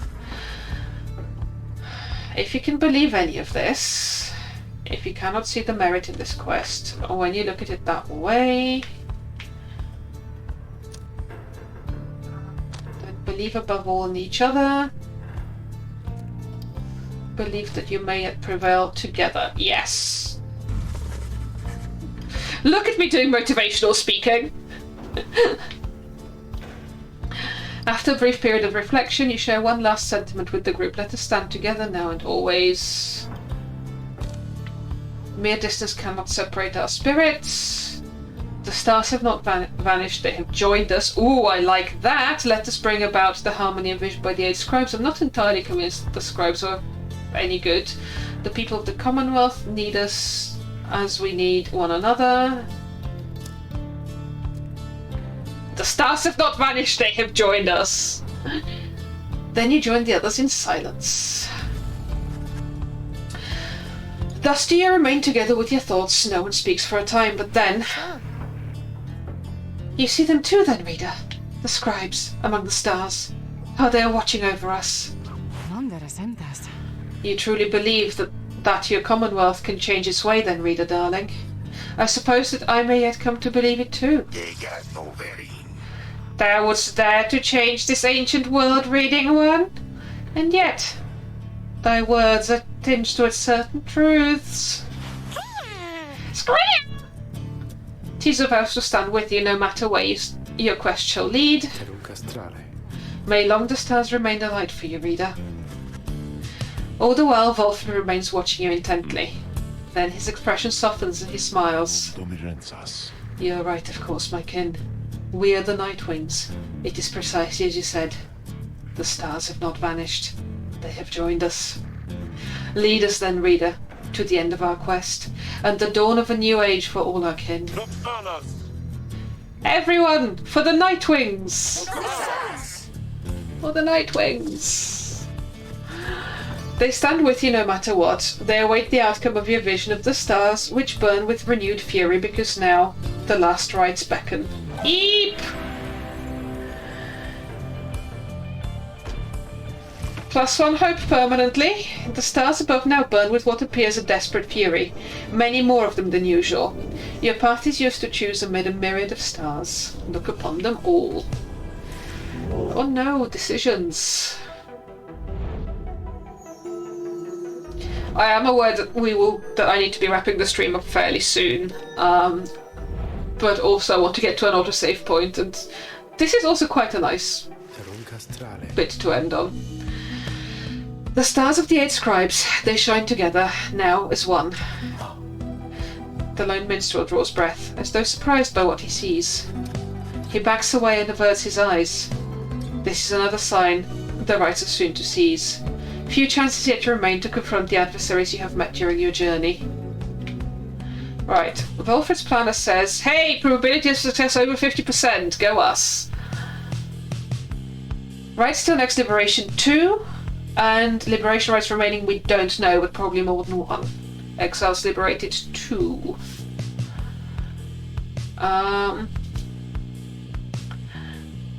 I feel like we can probably take on the dissidents again unless something drastic has changed. No, did we lose against... No, we won against the dissidents. Who did we lose to? I can't remember. The accusers. Yes.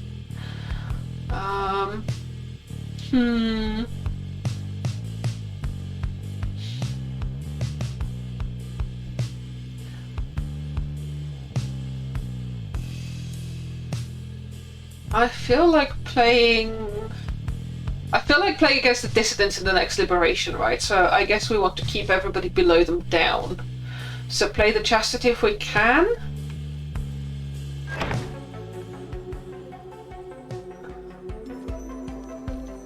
Let's not mock the fate more than we have to, right? Yeah.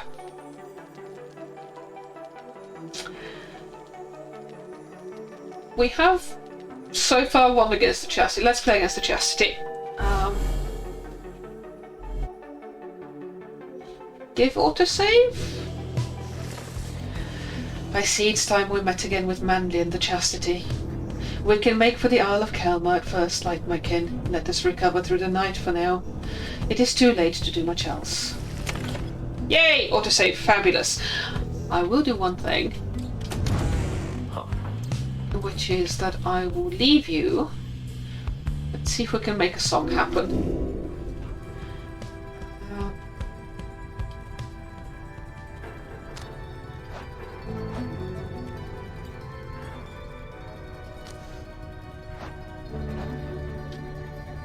This relies on me remembering what the songs are called. Oh, Vagrant Song. Yes. Okay, chat, I shall leave you with Vagrant Song. And I will be back with more of this on Thursday night at 7. Thank you to Mods for Modding. Thank you to new followers. Welcome. Thanks for hanging out. I can't think of anything else. What have I forgotten? Like, follow, subscribe. Socials are in chat. Yeah. Thanks, Via Nocturne, you too. Alright, have a Vagrant Song. And I shall mute myself so I don't sing over it.